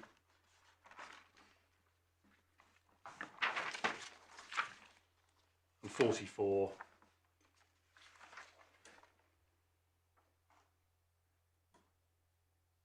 the final sentence, the derogation must be interpreted in such a way that the least possible damage is done to that principle. So at the heart of the provision is the principle of fiscal neutrality.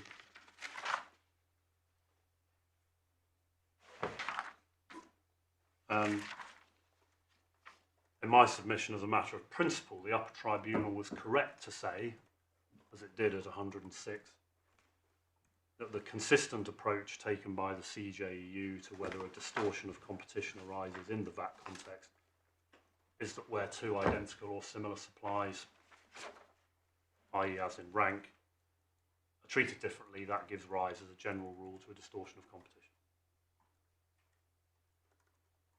In terms of answering the test, my submission is when once you have proved a breach of fiscal neutrality,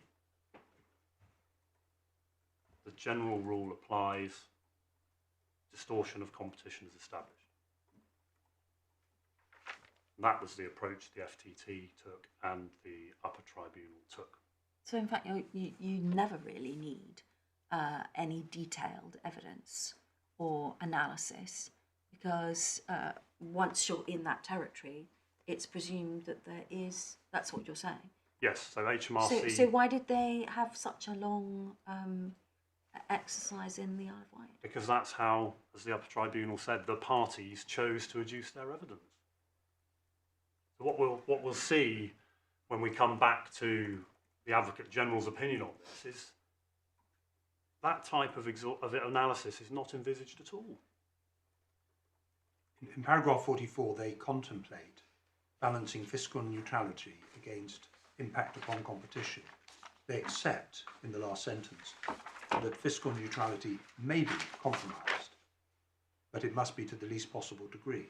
So there's a balancing between the two, and it's contemplated that the exemption might lead to some harm to fiscal neutrality, but it must be minimised. And it is minimised because you only get away with an exemption if there's an insignificant harm. So it is they're not writing out competition, they're just saying the two have to be balanced. And the Act and the statutory regime does that because of its choice of limitation on competition. In my submission, they're not saying it has to be balanced, they're saying fiscal neutrality is the principle to which least damage is to be done. They're not saying... But then why have the exemption at all? What's its purpose? Well, I go back to my submissions where I started this morning. The general purpose is, one, so that people aren't taxed on general regulatory functions of public authorities. It's not aimed at permitting public authorities in general to raise money from revenue We assume generating. for the purpose of the exemption that there is competition between a public and a private activity. That's the entire premise. And you're then simply working out in which circumstances the public impact on competition can be exempted. So if you take rank, that was two private operators, both operating, supplying the same product in direct competition with each other. Here we've got a different fact scenario. We've got a public authority and a private operator providing a service. And even if they're in competition with them to a degree, then the directive permits an exemption in some circumstances, and that's the balance with fiscal neutrality. I'm not certain. I may have misunderstood you, but it seems to me you're reading out almost entirely competition, which is, you're saying that if there's competition, fiscal neutrality prevents the exemption from operating. No. So how does it operate in practice? Because one's got that negligible safety valve. So the distortion of competition, Well, that's Annex D. if it's no more than negligible, then it follows that the principle of fiscal neutrality will have been damaged to the least. When you say extent negligible, possible. you mean that's the way significant the test has been interpreted. Significant distortion, you say, means anything more than negligible. Yes. More than negligible. So that is the reflection of fiscal neutrality only being damaged to that extent. Yeah. It's a low test because it has to be construed not narrowly like the exemption, but broadly because it brings someone back into tax. So that's You've used the word negligible. I mean, in paragraph 44, they use the word insignificantly, which is the converse of the language in Article 13, significant. And significant is, I mean, can I just clarify this? Significant is a word that's extremely commonly used in the ordinary competitional regime, even to the extent the Commission issues guidelines telling you what market share significance occurs at. Are you saying that the word significant here is very different? It's not the same as a competitional regime? I'm not familiar enough with the competition law regime to make that submission, my lord. All I can submit is paragraph 79, the CJEU said. Significant for the purposes of this subparagraph is to be understood as meaning that the actual or potential distortions of competition must be more than negligible. So that is the Court of Justice setting out the threshold to be applied. Whatever might be applied in the Competition Commission inquiries or Competition Tribunal jurisprudence. So one has clear authority on that point. And paragraph 60, the point I'd made about the second subparagraph, restoring the general rule, can't be construed narrowly, because that's bringing people back into that.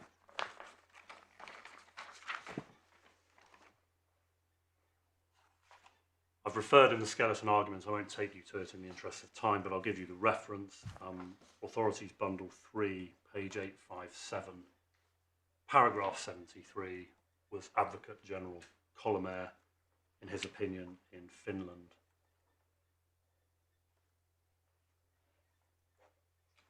To the effect that the jurisprudence on the competition limb greatly limits the circumstances in which the activity of a public authority is not subject to VAT. That's the point of the provision. The ordinary rule is that people making supplies of services and goods are generally taxable and to be taxed. It's not meant to be an easy test for a public authority to say, well, I should be treated differently.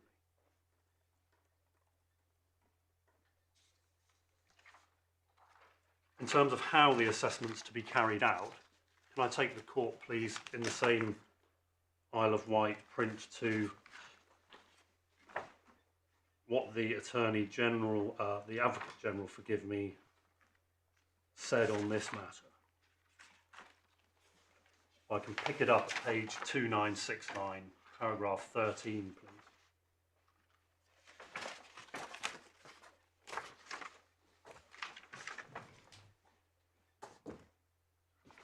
Paragraph 13. That sets out the competing approaches that were put forward. So the respondents in the main proceedings and the Italian government arguing in favour of a competition-based approach involving specific prior analysis of the relevant market. The appellant expressed a preference for a fiscal approach based on the activity concerned, and the United Kingdom rather wringing its hands perhaps and saying it's a bit difficult to apply competition law to tax matters, and Ireland saying it would be discretionary. The Advocate General is in no doubt at paragraph 14, as will be shown below, the fiscal approach must prevail.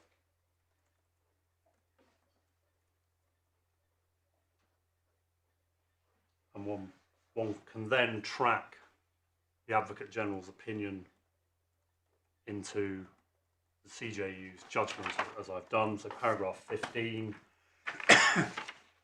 the link to the exercise of rights and powers. I've taken you to 16 already.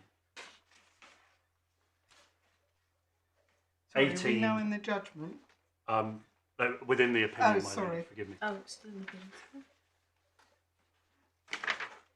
Sorry, you took us to 15. 15. I think you've seen 16 already. The presumption being a weak one. 18. The same logic having to apply to the activities that are already said to be taxable and the paragraph we're concerned with of directive. And then can I invite you to read 19 to 21, please?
So what the Advocate General there envisages in my submission is wholly contrary to the way in which the test that should be answered, as urged upon the court by my learned friend.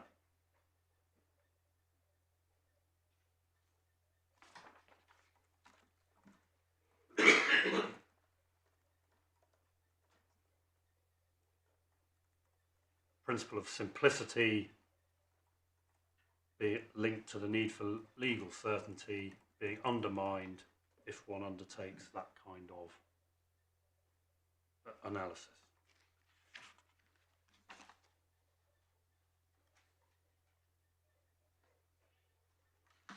When one then goes forward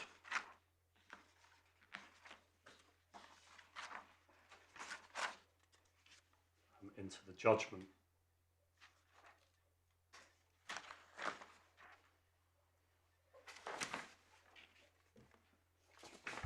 the court picks up on what the Advocate General has said from paragraph 46.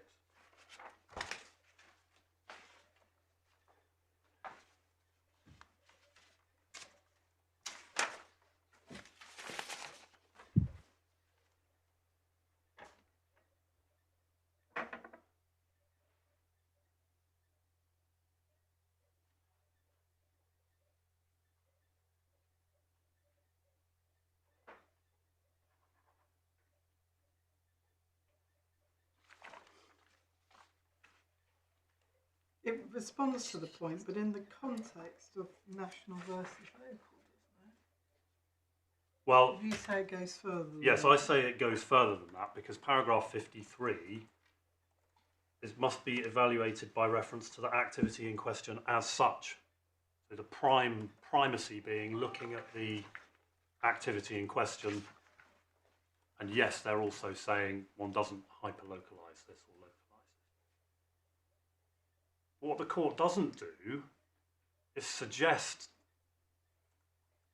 that what's required to answer this is a complicated, resource-intensive form of analysis for the parties to determine the simple question of whether someone's taxable or not.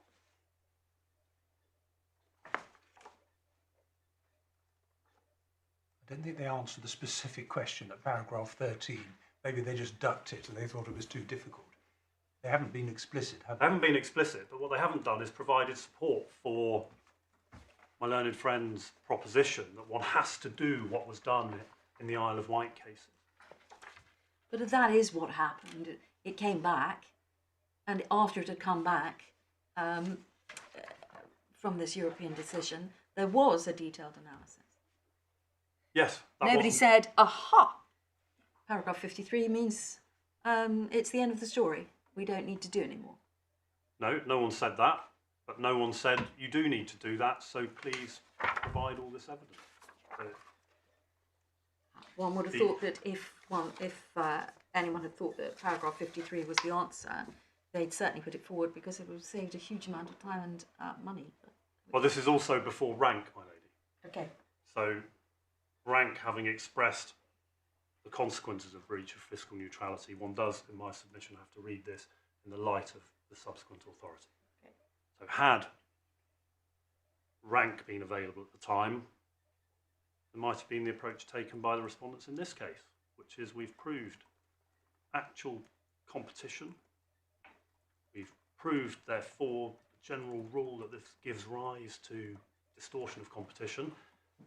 If the appellant wants to serve evidence to the contrary, well, it's entitled to. But in terms of our burden, we've met that.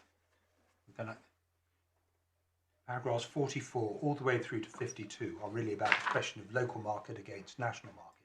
The court, for understandable reasons, says local markets ain't the test. And then the word accordingly is the start to 53. Accordingly, and then you go straight to the end without such evaluation relating to any local market in particular. So they are answering the question about the local market analysis. They are answering the question about the local market. No one seeks to shy away from that.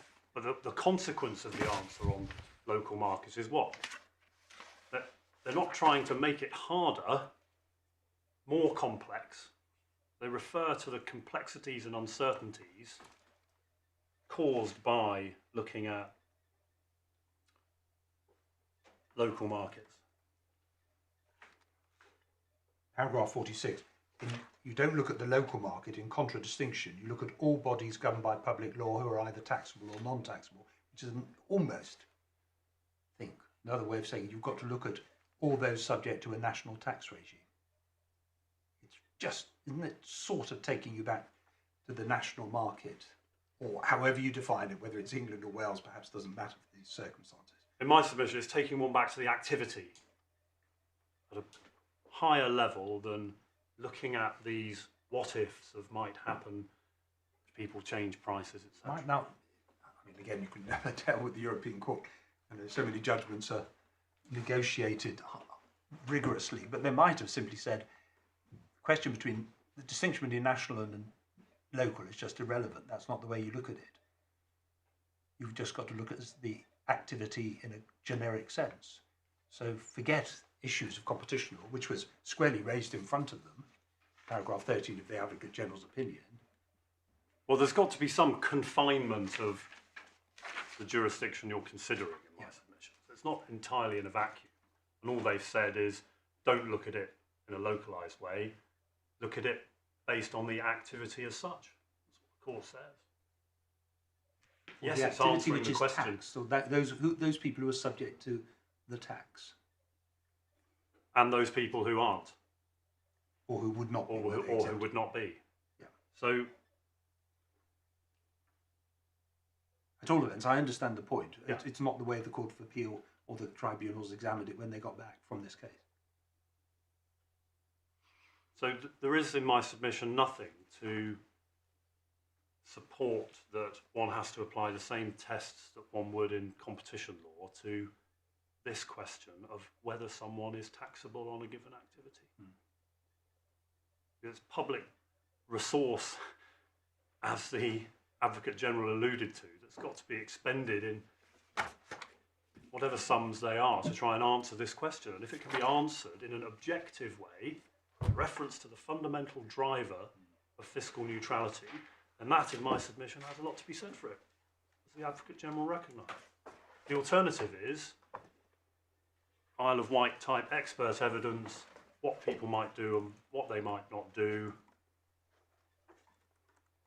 and that's really the choice between the two. So my submission is nothing in Isle of Wight says that's the type of evidence that has to be produced. It's not what the Advocate General envisaged, I accept. His opinion's only persuasive, where it's not literally written out word for word by the court.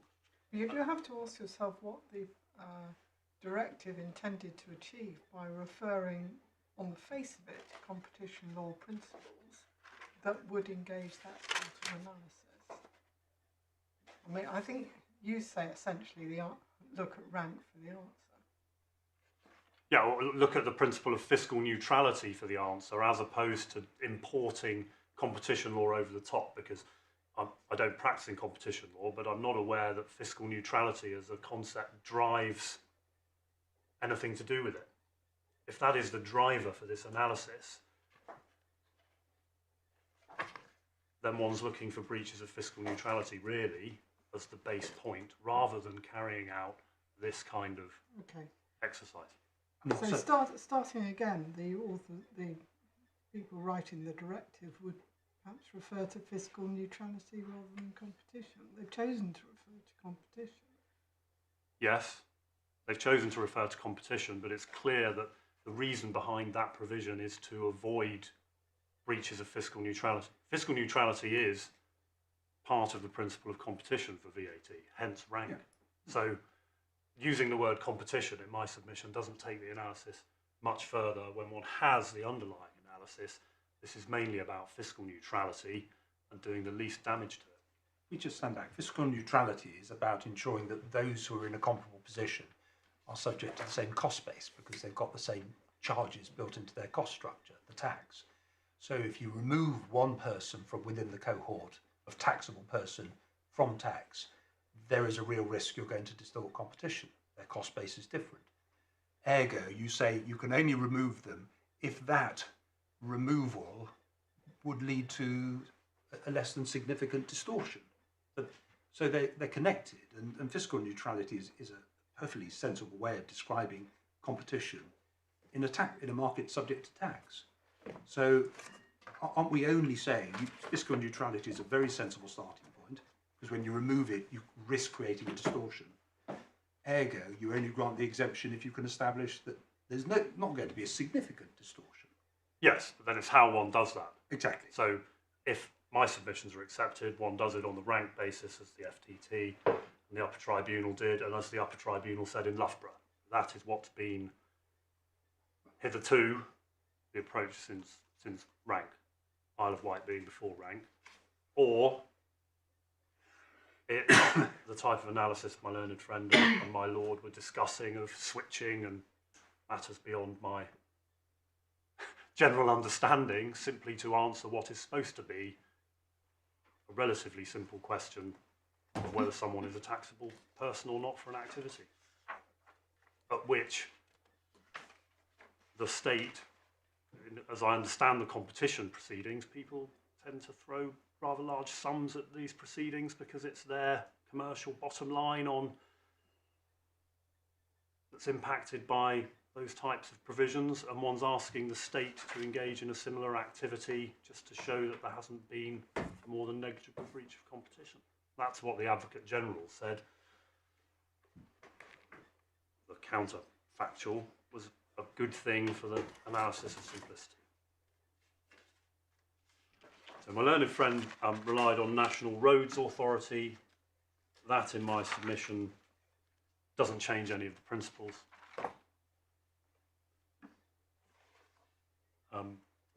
I'll just refer briefly to some parts of that, if I might, please. That's at page 907 of your authority bundle.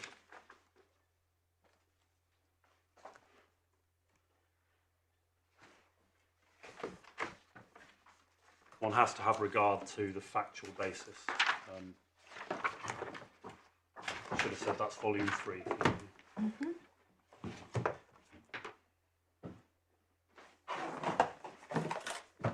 If one goes to page 907, please, paragraph 21.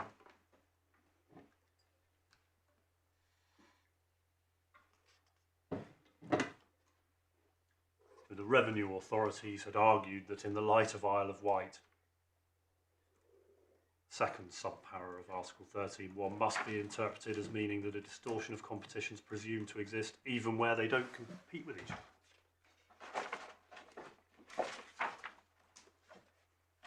Unsurprising, perhaps, that the CJEU rejected the notion that, whereas a matter of fact, activities do not even compete with one another, one should apply a presumption that they do.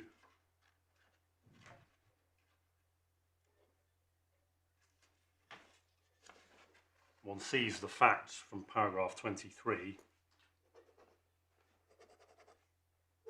The toll roads being different places leading from different A's to different B's, not being in competition with each other, the level of the toll having no influence on the average consumer's choice. 24, no realistic possibility of a private operator entering the market. 26, the insuperable or almost insuperable difficulties of so doing.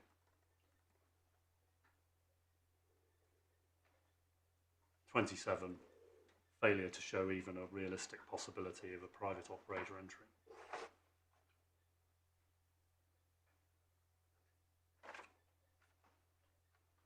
So, in my submission, that's the factual background that drives the CJEU to say what it says at paragraph 44, which is page 910.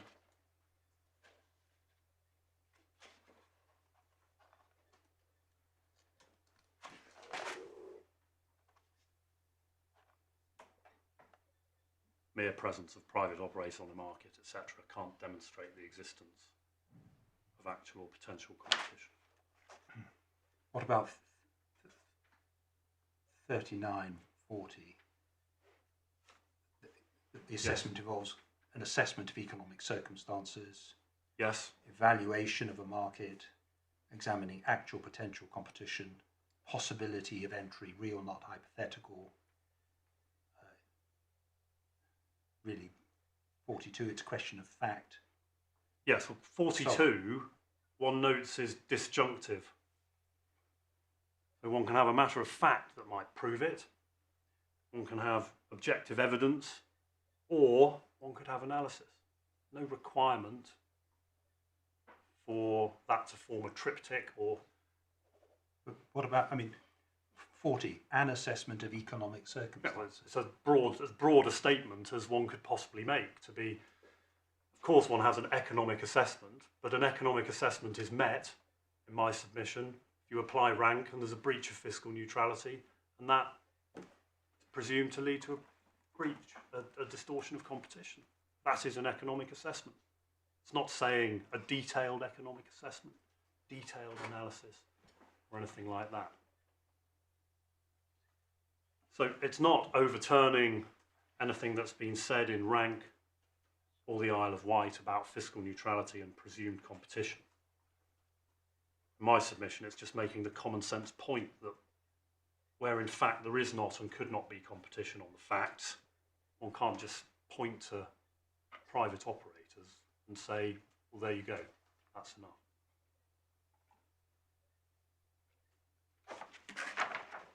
It's not really the tenor of paragraphs 39 and onwards to say that it's a perfunctory analysis.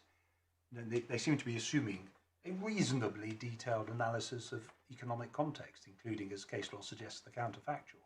How would the market operate without the tax?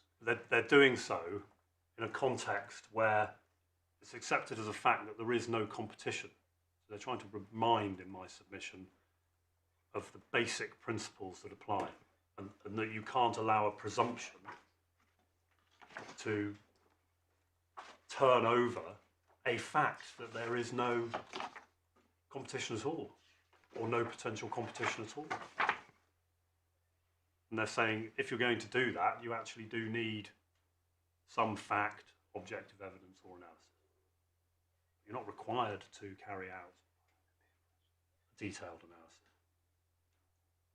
But 40, in context, what they're saying in 44 is, so you have a presence of a private operator on the market, the mere presence. But that presence, without analysis of fact, objective evidence, or analysis of the market, doesn't prove anything, in other words. They're not saying that the way in which they put the disjunctive or suggests this is a minimalist analysis. They're basically saying you can't just take a basic fact and say we can infer from this that there's a significant distortion of competition. They're saying it requires analysis. In my submission, they're not. If they were saying this requires analysis, there'd be no reason to refer to matters of fact, objective evidence, or an analysis. So in the next X number of paragraphs, they go on to examine the facts to see whether there's a sort of a case to be made. They look at prospects of entry, the underlying documentation, the nature of the agreements, payment systems. I mean, it's not perfunctory. Even the European Court at its very, very high level, its bird's eye view, is taking at least a view of facts to see where the direction of travel is. Yeah, it's not demanded to know those facts. Those are what's been put before the court, and they have to be put before the court because the factual scenario is that there is no breach of fiscal neutrality at all. And the assertion is, even if in fact there's no competition, you should just take it that there is for purposes of Article 13.1. But they could have just answered that point. They've engaged in a more detailed exposition. Yes, there is a more detailed exposition, but it still doesn't, in my submissions, say rank is wrong, for example, or you must do this analysis.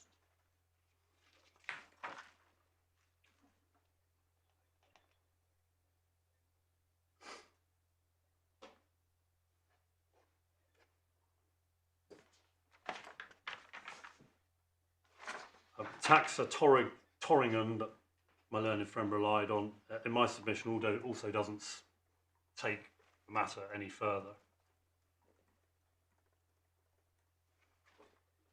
Because in that case, the market was always going to be affected because taxa Torringham was on it and its members were not permitted to compete with it under the agreement that it had with the body. This is the cost sharing case. Yeah. So one couldn't attribute any distortion to the exemption because the distortion was always going to be there.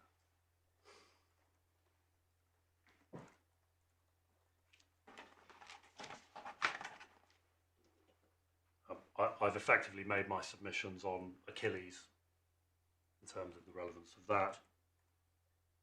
And so in my submission, the test of distortion of competition is, all other things being equal, met where a breach of fiscal neutrality has been established on the facts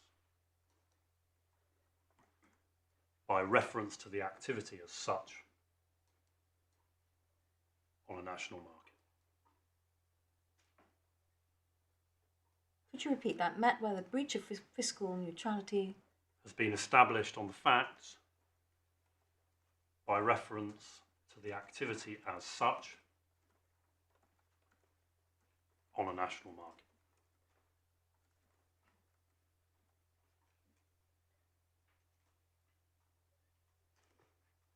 Thank you. It might be that one then produces some other evidence to undermine that, but in my submission, that's how the respondents can meet the test.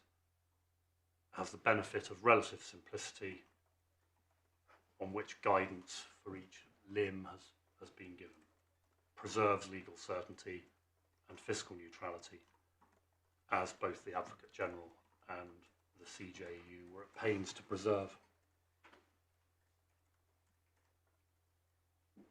The test as to whether the distortion is significant, it's agreed, is met where the more than negligible threshold is met.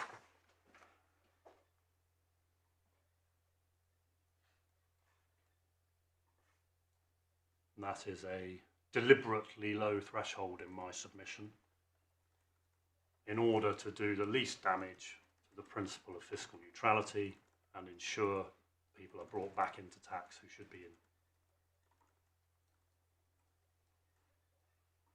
So then there is no requirement to look at behaviours beyond that for the respondents to make good their case.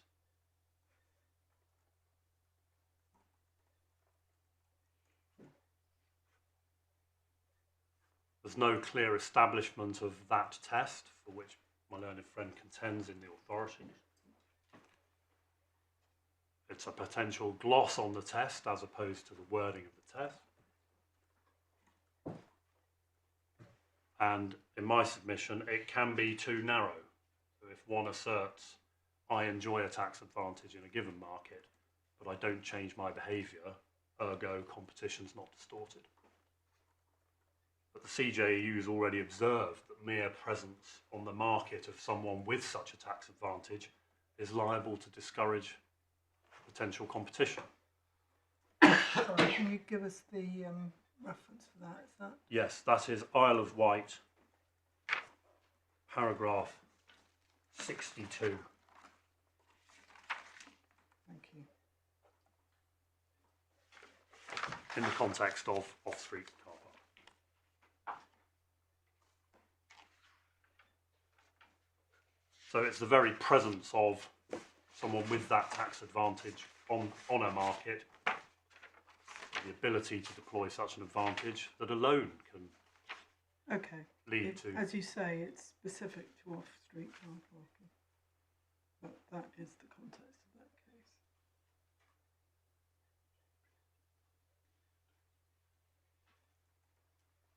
So I think my learned friend posits that it's logically impossible to distort competition if you continue to behave in the same way. But if your behaviour is keeping the price at where it is, that, as the CJEU has said, might alone dissuade people from entering the market. Can you just explain on the facts of the case? Let's assume, for the sake of argument, the VAT is not payable. Trusts decide to retain the extra revenue for NHS purposes, so there's no change in price. How could that affect the market outside of NHS parking? Well, one's not looking at the market of NHS parking. Sorry, outside the market, I meant general national market. How could that? One's looking at the general market of the parking, not just NHS Exactly, or non-H. yes. Or non-H. How would it affect that market? Well, because a competitor might say, these people make X amount of money. What's the point in me entering the market? Why? Because they see that they won't make the same amount of profit. Just because a hospital charges what it is at the moment, I don't understand the causal connection between deterring entry of a third party. Why would that? We're talking about the maximum impact that it could be by way of differences, the price coming down 20%. Because they're already in competition. That is established on the fact. Assume that for the sake of the case. So if they're already in competition and someone is able just to make more money, and one knows that people are not just using those car parks for hospital purposes, why can that flipped around not be dissuasive to someone entering the market? Because normally the charging of high prices is a green light to entry. It's the dropping of prices which deters entry.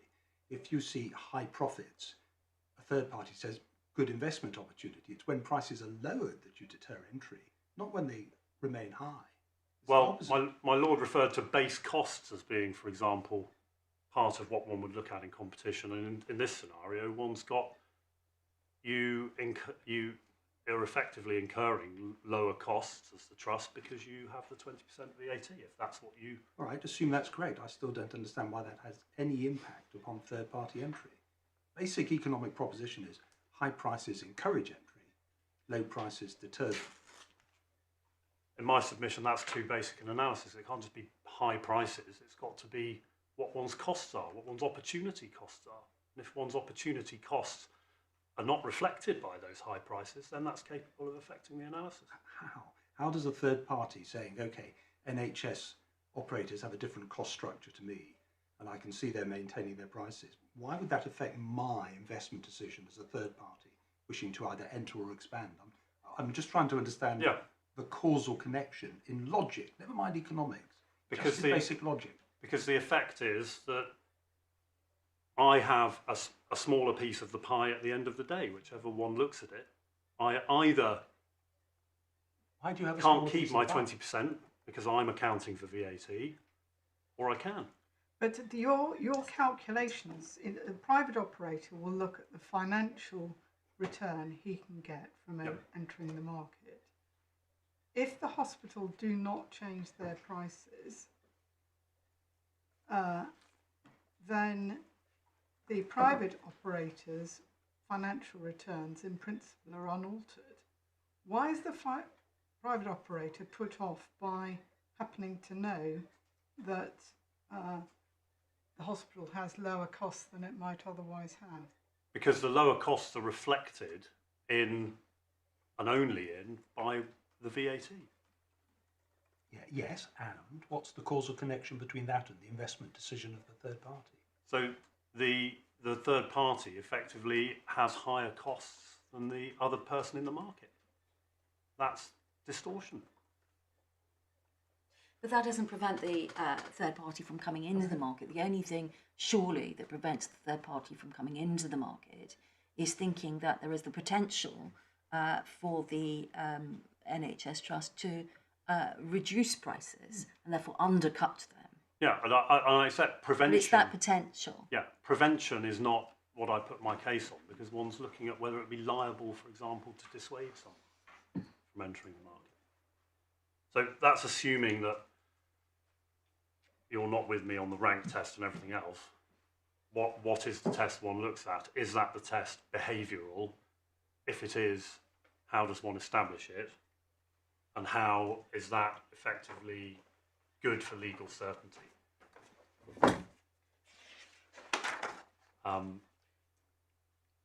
Because going through the machinations of the types of exercises that have been envisaged and the answers I'm not always able to give to my lord suggests that... But I mean, these are, I'm not certain these are terribly complicated in terms of evidence or otherwise. It's some very elementary, it's business 101, asking what affects an investment decision by a third party.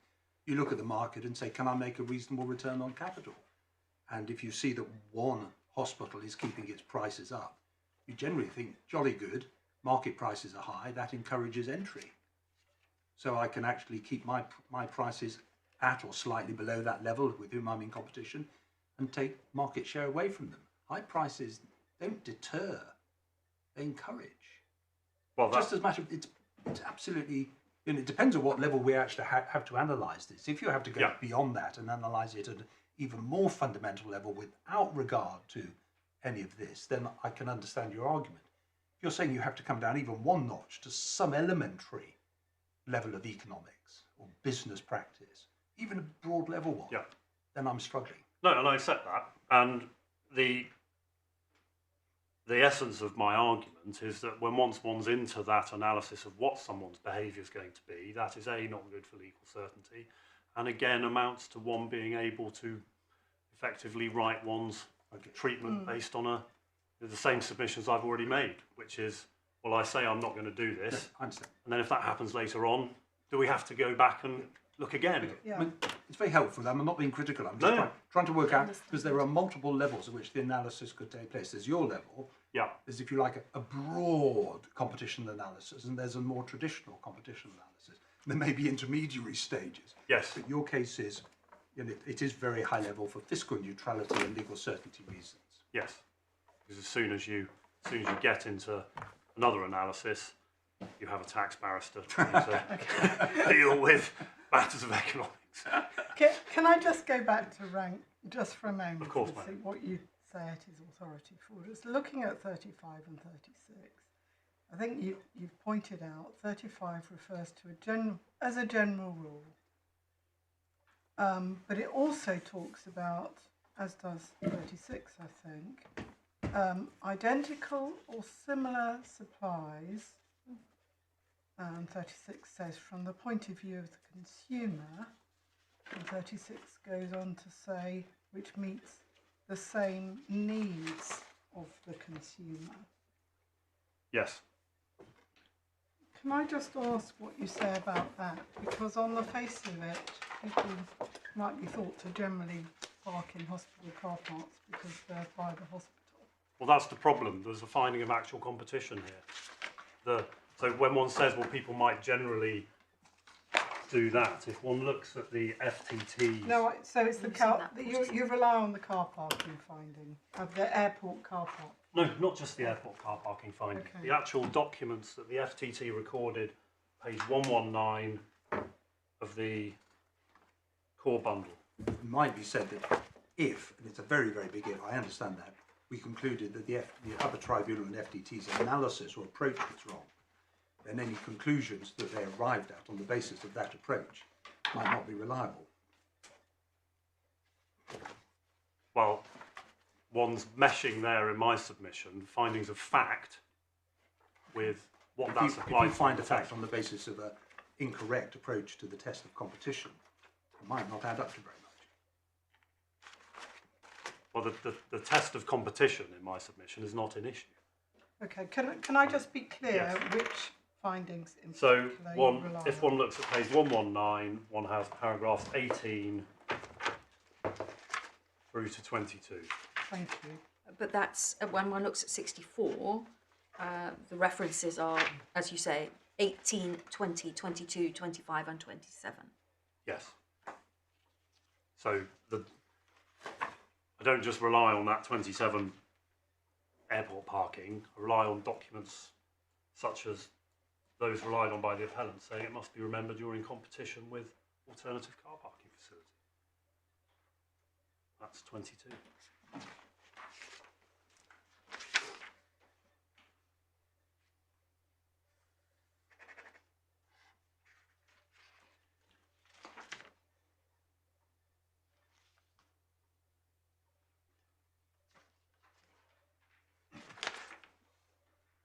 There hasn't been a challenge to what one might loosely describe as the product market. It hasn't been said, for example, it's two completely separate markets, NHS parking, non-NHS parking. So once, in a traditional, if this was the Competition and Markets Authority, they might be getting econometricians onto that, but that's not the case. No, it's not. So there's an assumption that to some degree there is competition. So the question is whether removing tax would significantly distort that competition. Yeah, bearing in mind what significantly means. Of course. So, again, my lady, my submission is if the Upper Tribunal has not set down the wrong test and the FTT didn't set down the wrong test, then the subsidiary points on error, again, in my submission, rather fall away. And so I asked to be allowed to rest on my skeleton in relation to those points. And the same really applies to significant distortion of competition. It's the same answers. So I don't propose to try and provide the same answers again. And as to Edwards and Bairstow, if, based on these documents and the finding of the airport, it's open to the FTT to conclude that there was actual competition, for example, then that is finding a fact it's entitled to make, which isn't challenged. Distortion then really is the application of the test as opposed to really sufficiency of evidence.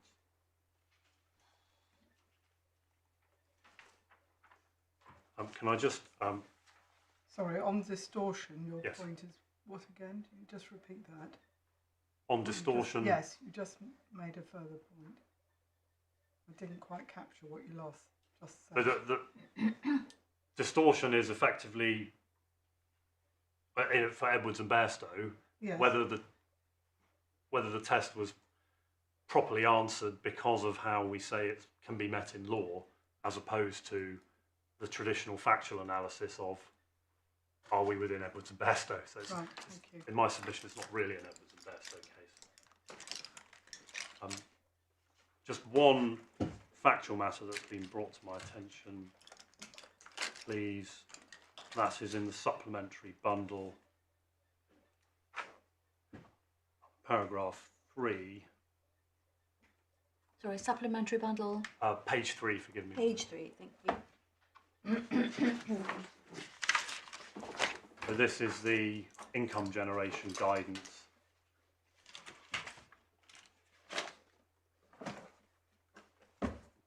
The bottom paragraph there. That making clear, because there is this matrix of various abilities to direct, that the Secretary of State can't direct foundation trusts in relation to income guidance because of their semi-autonomous nature. Okay, are we dealing with foundation trusts here? Yes, this is an NHS foundation trust. So whilst one has the parking principles issued under the power, the actual principles on income generation are not said to apply to NHS foundation trust.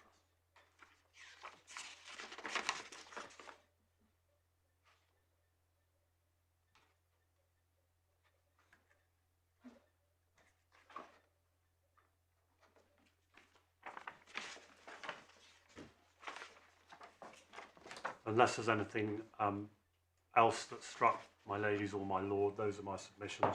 Apologise, I'm 5 minutes over. We have harassed you. Very generous. You've done very well in the circumstances, let's put it that way. Thank you very much indeed. Great.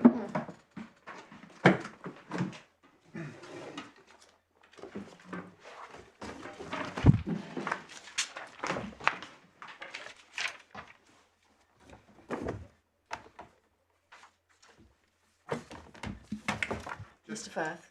Thank you. Just following on from my learned friend's last point, it's common ground that the Secretary of State does have statutory power to issue guidance to the Foundation Trust and NHS Trust, and it's common ground what the legal effect of that is, which is in the terms I've been describing, the good reason and the duty of adherence.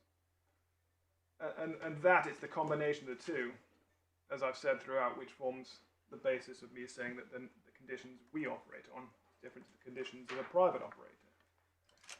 My learned friend at the very beginning tried to say, well, look, you could have a situation where a private operator is contractually in some way obliged to follow similar principles, but that's because of a private law contract. The The guidance is not addressed to them, and Well, they wouldn't be a body governed by public it wouldn't law. be a body governed by public law. They wouldn't be subject to the duty of adherence. And an individual, a disabled individual, thinking, well, I should have had a concession, doesn't go off and sue the operator. Goes and sues the public authority. It's completely different.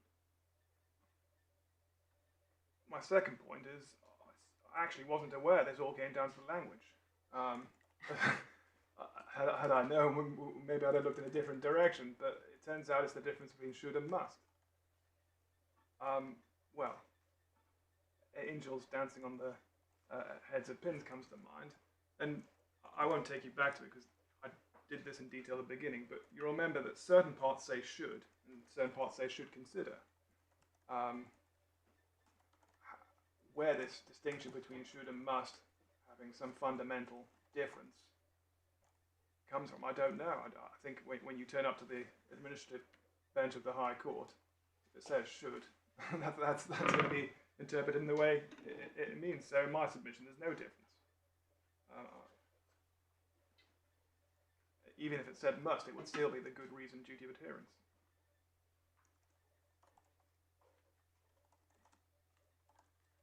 And just my third point is just to emphasise that a distinction. So there's a distinction between is it a condition of national law, and that's a sort of question of, well, what legal obligations does it give rise to, and then the impact on the activity. And I'm not sure my learned friend was necessarily always clear on the distinction between those two.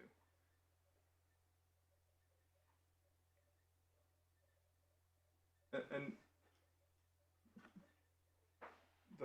the third point is to know, well, actually this doesn't really arise anymore, because at one point my learned friend seemed to rely on the fact that in Munjaz it was statutory guidance, or guidance issued under a specific statutory power, but later he said actually it's a language, so maybe that point doesn't arise.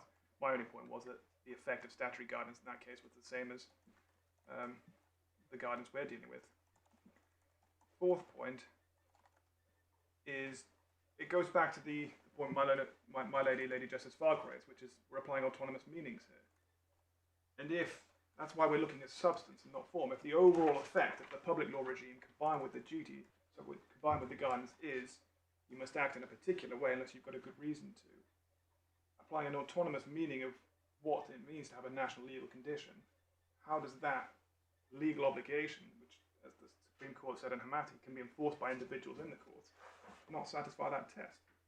The only way you get to some sort of distinction is through various levels of looking through the way the UK structures its constitutional arrangements, which is far away from what we should be doing.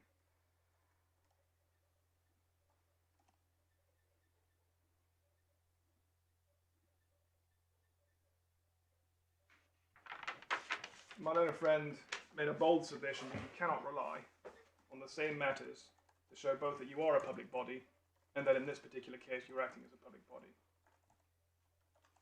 I find that submission very puzzling, because it logically will often be the case that the very things that show you are a public body also are the things that show you're acting as a public body. And in Saudacor, to demonstrate this, the error in that proposition, it's page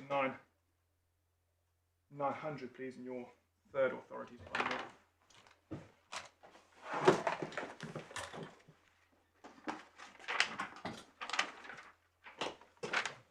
So in Saudacor, there was a question of, are you a public body, and if so, are you acting under a public law regime? In relation to the question of whether it was a public body in the first place, on page 900, could I just ask you to read paragraphs 58 to 60, please?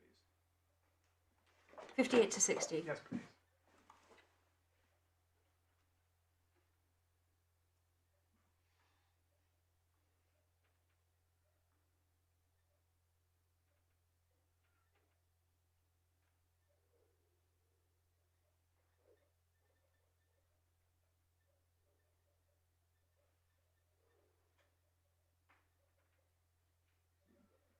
Justice doesn't seem to have had any difficulty in the idea that the same powers that are relied upon for the acting as a public authority are the ones that made you a public body, or might make you a public body in the first place, which is not surprising.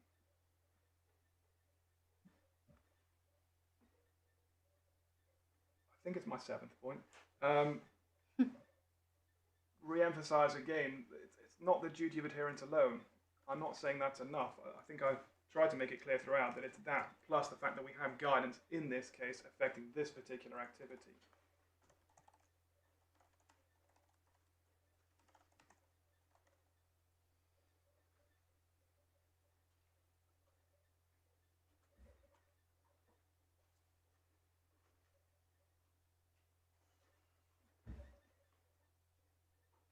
So you say that takes you, for example, a long way from Ireland. Yes, because the public authority cannot turn up and say, well, if there was guidance, we'd have to follow it. No, that's not enough. You have to. So in this particular case, there's these legal obligations arising from whatever national law provides. In our nation, it provides for a duty of adherence in relation to guidance. That constrains the activity in this particular case, and therefore you don't get this extremely broad approach whereby, well, simply because you have to act rationally, you have to act in accordance with guidance if there happens to be any.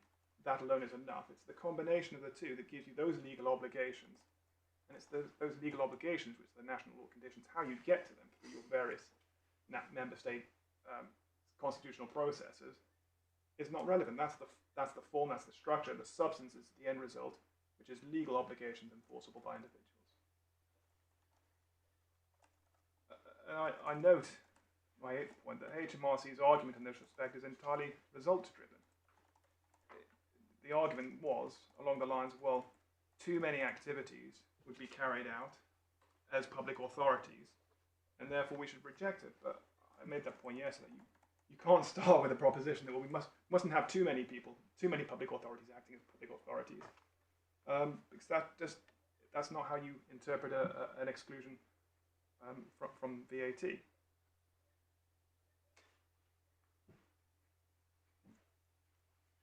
In terms of the nature of this activity, my own friend seeks to pigeonhole it as purely income generating, but it's very clearly at least a hybrid.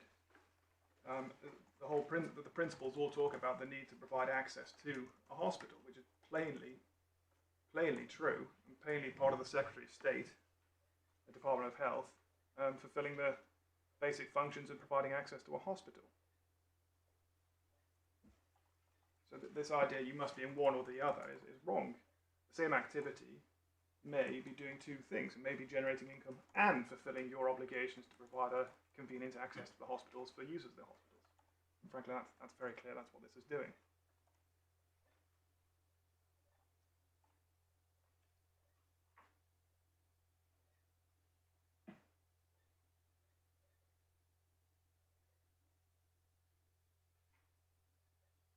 In any event, it's not entirely clear why that's relevant. Even if the guidance was solely as a result of it being an income generation activity, it would still amount to obligations impacting upon that activity that doesn't apply to private traders. So I take you back, if I may, to the example in Fazenda Publica, where the court simply said, well, yes, you have the power to issue fines, that's enough. It didn't say, and we can see this is more broadly connected to what you're trying to achieve as a local authority and your core responsibilities. And if you remember very back to the beginning of my submissions, I took you to the France case, the motorway tolls case, where the Commission made a submission that this exception from VAT should be limited to section core public duties. And the Court of Justice rejected that, says no. Sorry, which case was that? France? It's France. I took you to at the very beginning. Yeah, thank you. I think it was paragraphs 26 and paragraph 41 on pages. That's my page 695. I'm not sure. You said 26 and 41. Yes. Thank you. Yes, it's your page is 695 in the paper bundle. 699, I think. That argument, which is along the lines of what my learned friend tries to get from the Advocate General in Isle of Wight. He says, well, look, the Island Advocate General there is saying this is really directed at regulatory activities. But that approach is inconsistent with, first, the fact that the subject matter is irrelevant. Second, the fact that that sort of argument was specifically considered and rejected in each of the motorway toll cases, the 6 of them, I think, in total.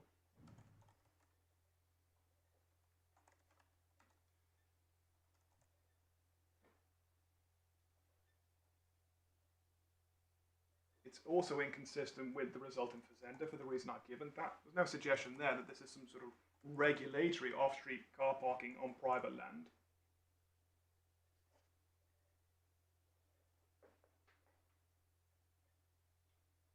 And it's inconsistent with the Netherlands 2010 case, where there was no suggestion that hiring out staff to promote occupational mobility in some way was part of exercising regulatory functions.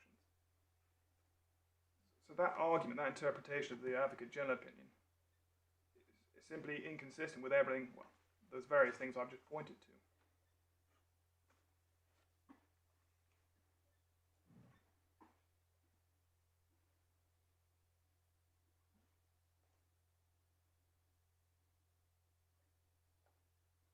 And so when one comes to ask the key question, the only way of distinguishing between an activity carried on by a public authority as such or not, do we operate under the same legal conditions as a private trader? The answer is plainly no.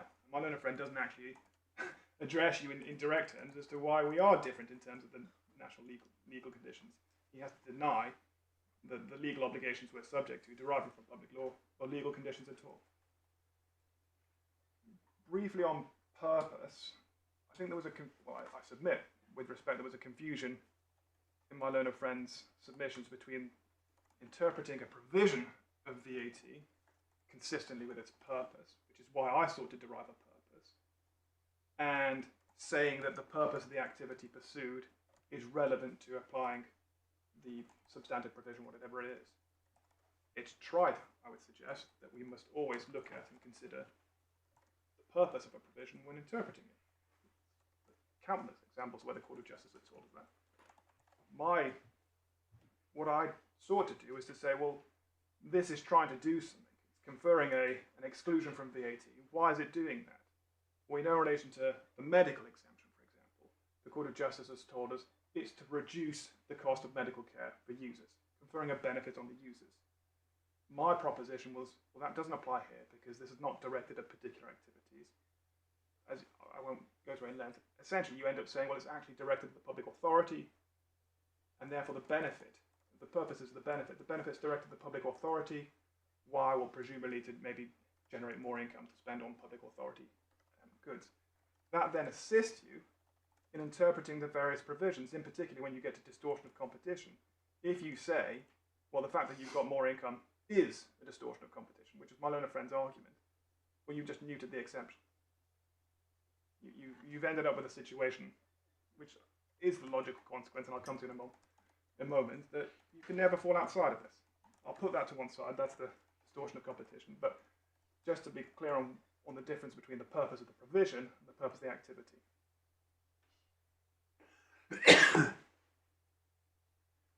My learned friend relied on BLP to say we can never look at purposes of individuals involved. This might actually relate more to the distortion of competition, but I'll deal with it now if I may, because BLP has been called into question and may well no longer represent a correct statement of the law. I handed up Frank A. Smart. If I could ask you to turn that up and just show you 3 paragraphs.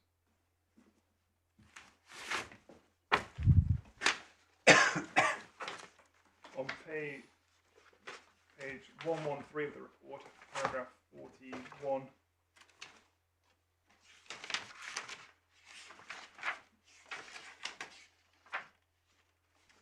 So just to give some context, this was another case concerning attribution of input tax to output tax. I don't propose to go further than that, but the Supreme Court says, well, you can read it.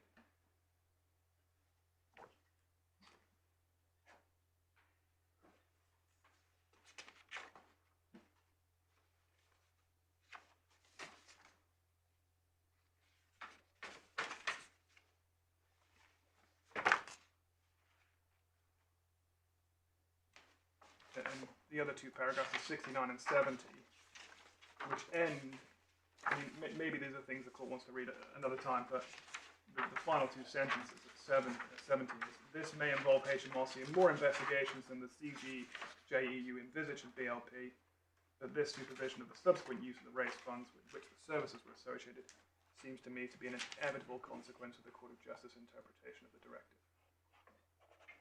I show you that only to so you don't sort of see BLP as some sort of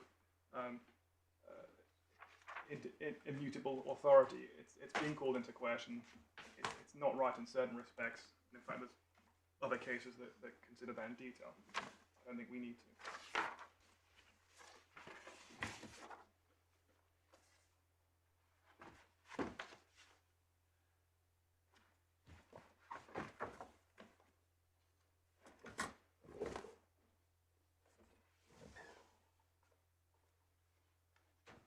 I propose now to move on to the competition element. My first observation / submission is that the burden of proof is on HMRC, but that appears to be an empty proposition from my learned friend's analysis. The second point is rank was decided in November 2011. Isle of Wight, and its return was heard in May 2012. So the submission that we heard that, well, maybe it would all have been different if they had rank, fails at the first stage.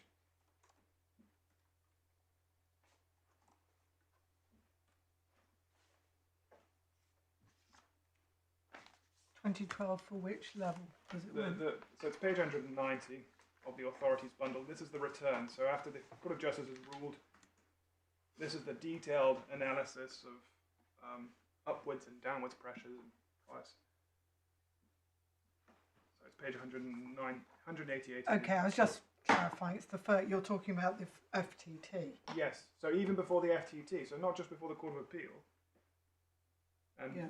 for your reference, the rank decision you can see is at page 860 of the paper bundle, or 862 of the electronic bundle. Thank you. Clearly there, 10th of November 2011.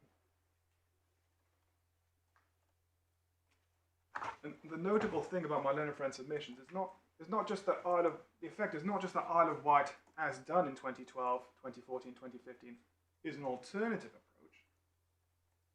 He must logically be saying, that it's the wrong approach. Because his submission is the test looks at an abstract level. You answer the question at this abstract level. Don't look at any of the economic circumstances. Abstract level. If that is the test, then the detailed analysis carried out there is answering a different question, and therefore must be wrong. And therefore they got it wrong. Well, HMRC and the taxpayer and the tribunal and the Upper Tribunal and the Court of Appeal all got it wrong throughout. So he is actually inviting you to essentially overrule the Court of Appeal in the sense that they said, well, the FTT has done the right job and reached a permissible conclusion. Actually, they did the wrong job. Whether it was the right conclusion, who knows? They didn't do the right test.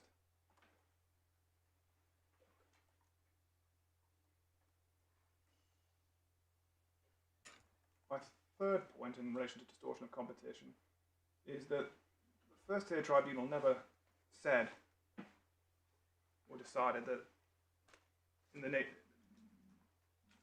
differences between car parks in terms of location, etc., is not something that would have a significant effect on choice. You can see what it did say. It's very, very compressed at paragraph 64, core bundle, page 127.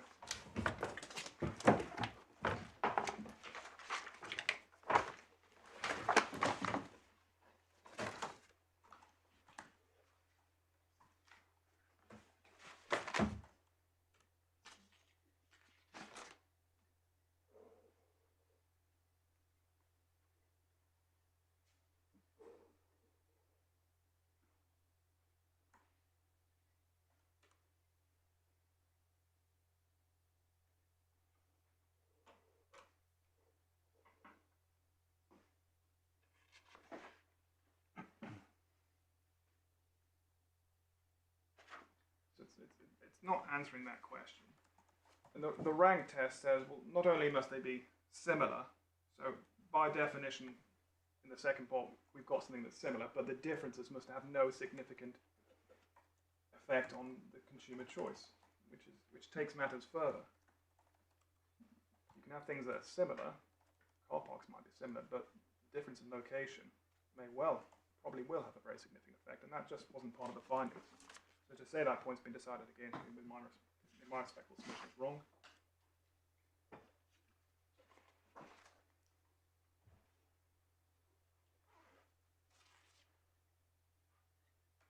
The FTT isn't purporting to apply rank there, is it?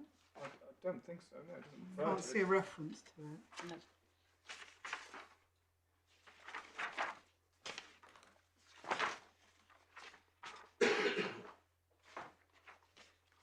My fourth point is the Isle of Wight litigation gave rise to the National Roads Agency case, where the authority, the tax authority, was trying to rely on a presumption. And in the course of that, I mean, this point really has been picked up on by the court, but I would just emphasise paragraph 43, which is one of the paragraphs that wasn't specifically referred to. That's on page 912. Sorry, 910 of the paper bundle, 912 of the electronic bundle.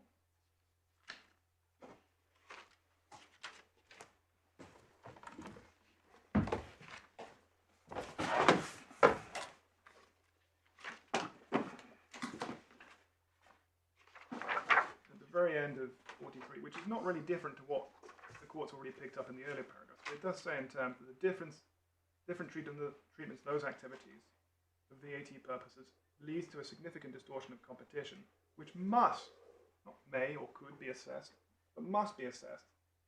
My learned friend obviously places great store on the word must be assessed having regard to economic circumstances. And my learned friend's analysis has no regard to economic circumstances when assessing significant distortion of competition. It's entirely abstract. In paragraph 42, my learned friend says, well, they're disjunctive when it refers to matter of fact, any objective evidence or analysis of the market. But this is in relation to the possibility of a private operator entering the market. You might have an actual fact of somebody considering entering the market, in which case you don't need to go on to say, well, more generally, could someone want to enter the market? So you've hit the end of the test. But when you inflect it, what it says is that if you're looking at the presence of a private operator on the market, you've got to examine either fact, objective evidence, or have analysis. But it's got to be sufficient one way or another to tell you what the answer is. Because you could have fact of actual distortion of competition. You could say, well, we can see quite clearly, since you started offering car parking without VAT, prices have gone down. That would be a fact. If you're in a situation where we don't actually know, we can't sort of point to something and say, there's your distortion of competition, you have to do the analysis of the market. That's the alternative. So you've got different ways of getting there. But if you've got a fact that shows a distortion of competition, fine. If you've got a fact that shows someone is considering entering the market, fine. But without those, to prove your distortion or your possibility of someone entering, analysis of the market by reference to economic circumstances, which is exactly what they did in Isle of Wight.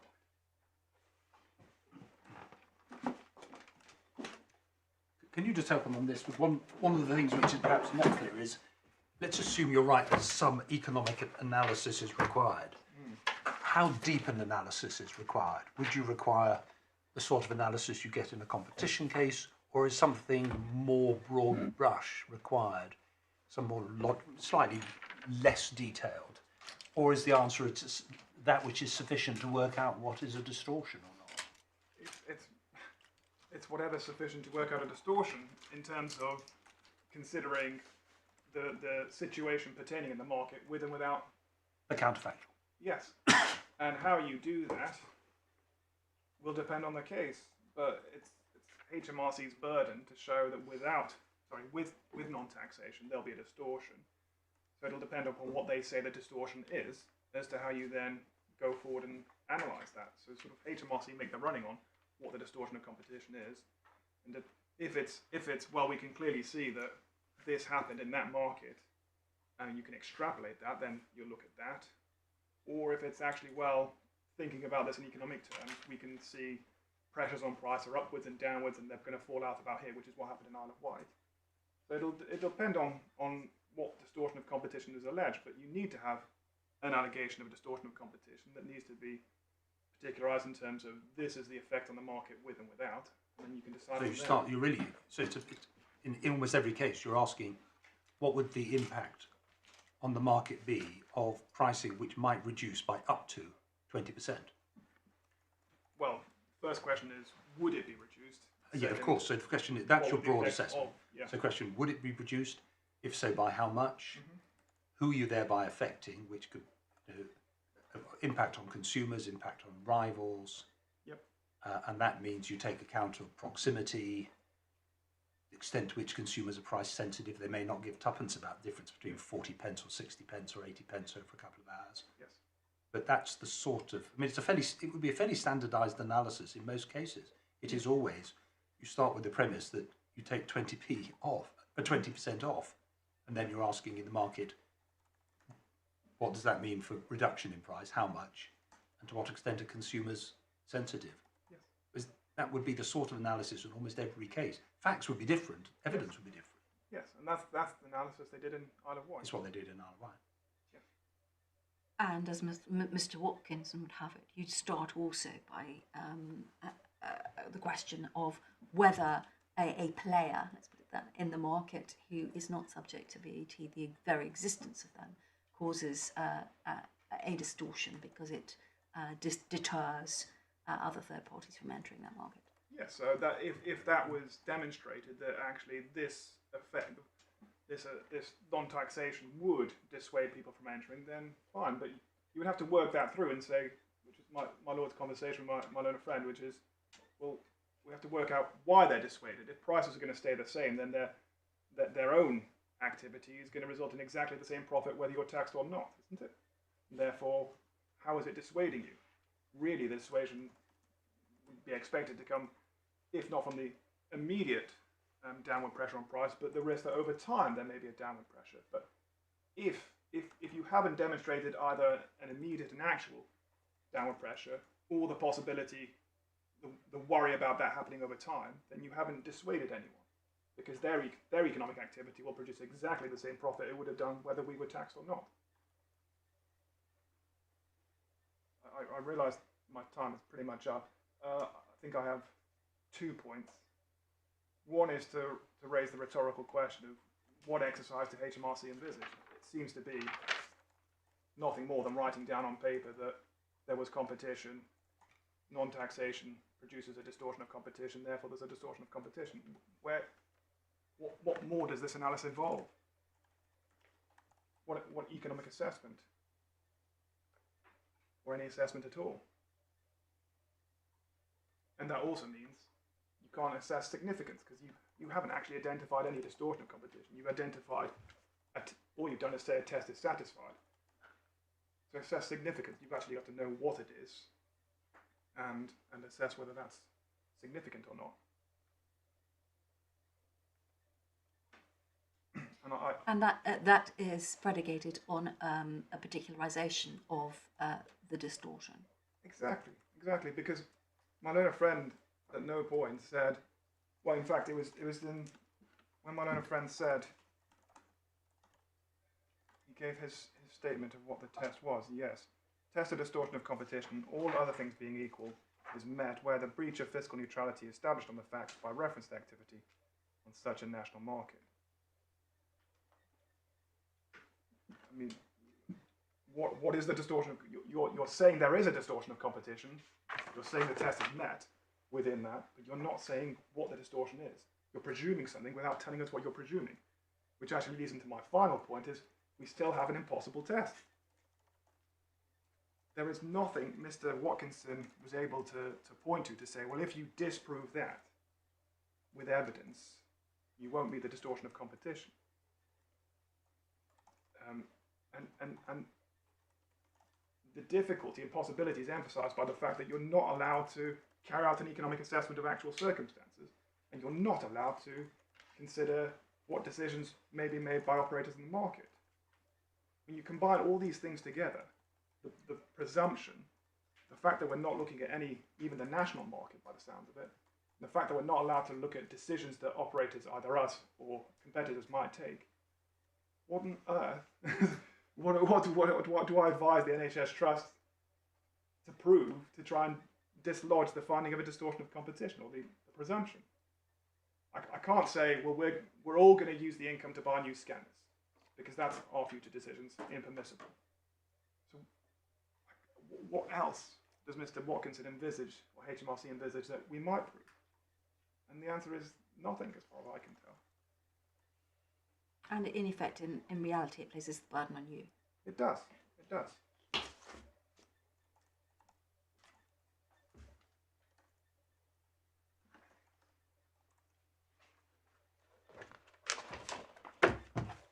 Unless I can be of further assistance, those are the submissions in reply.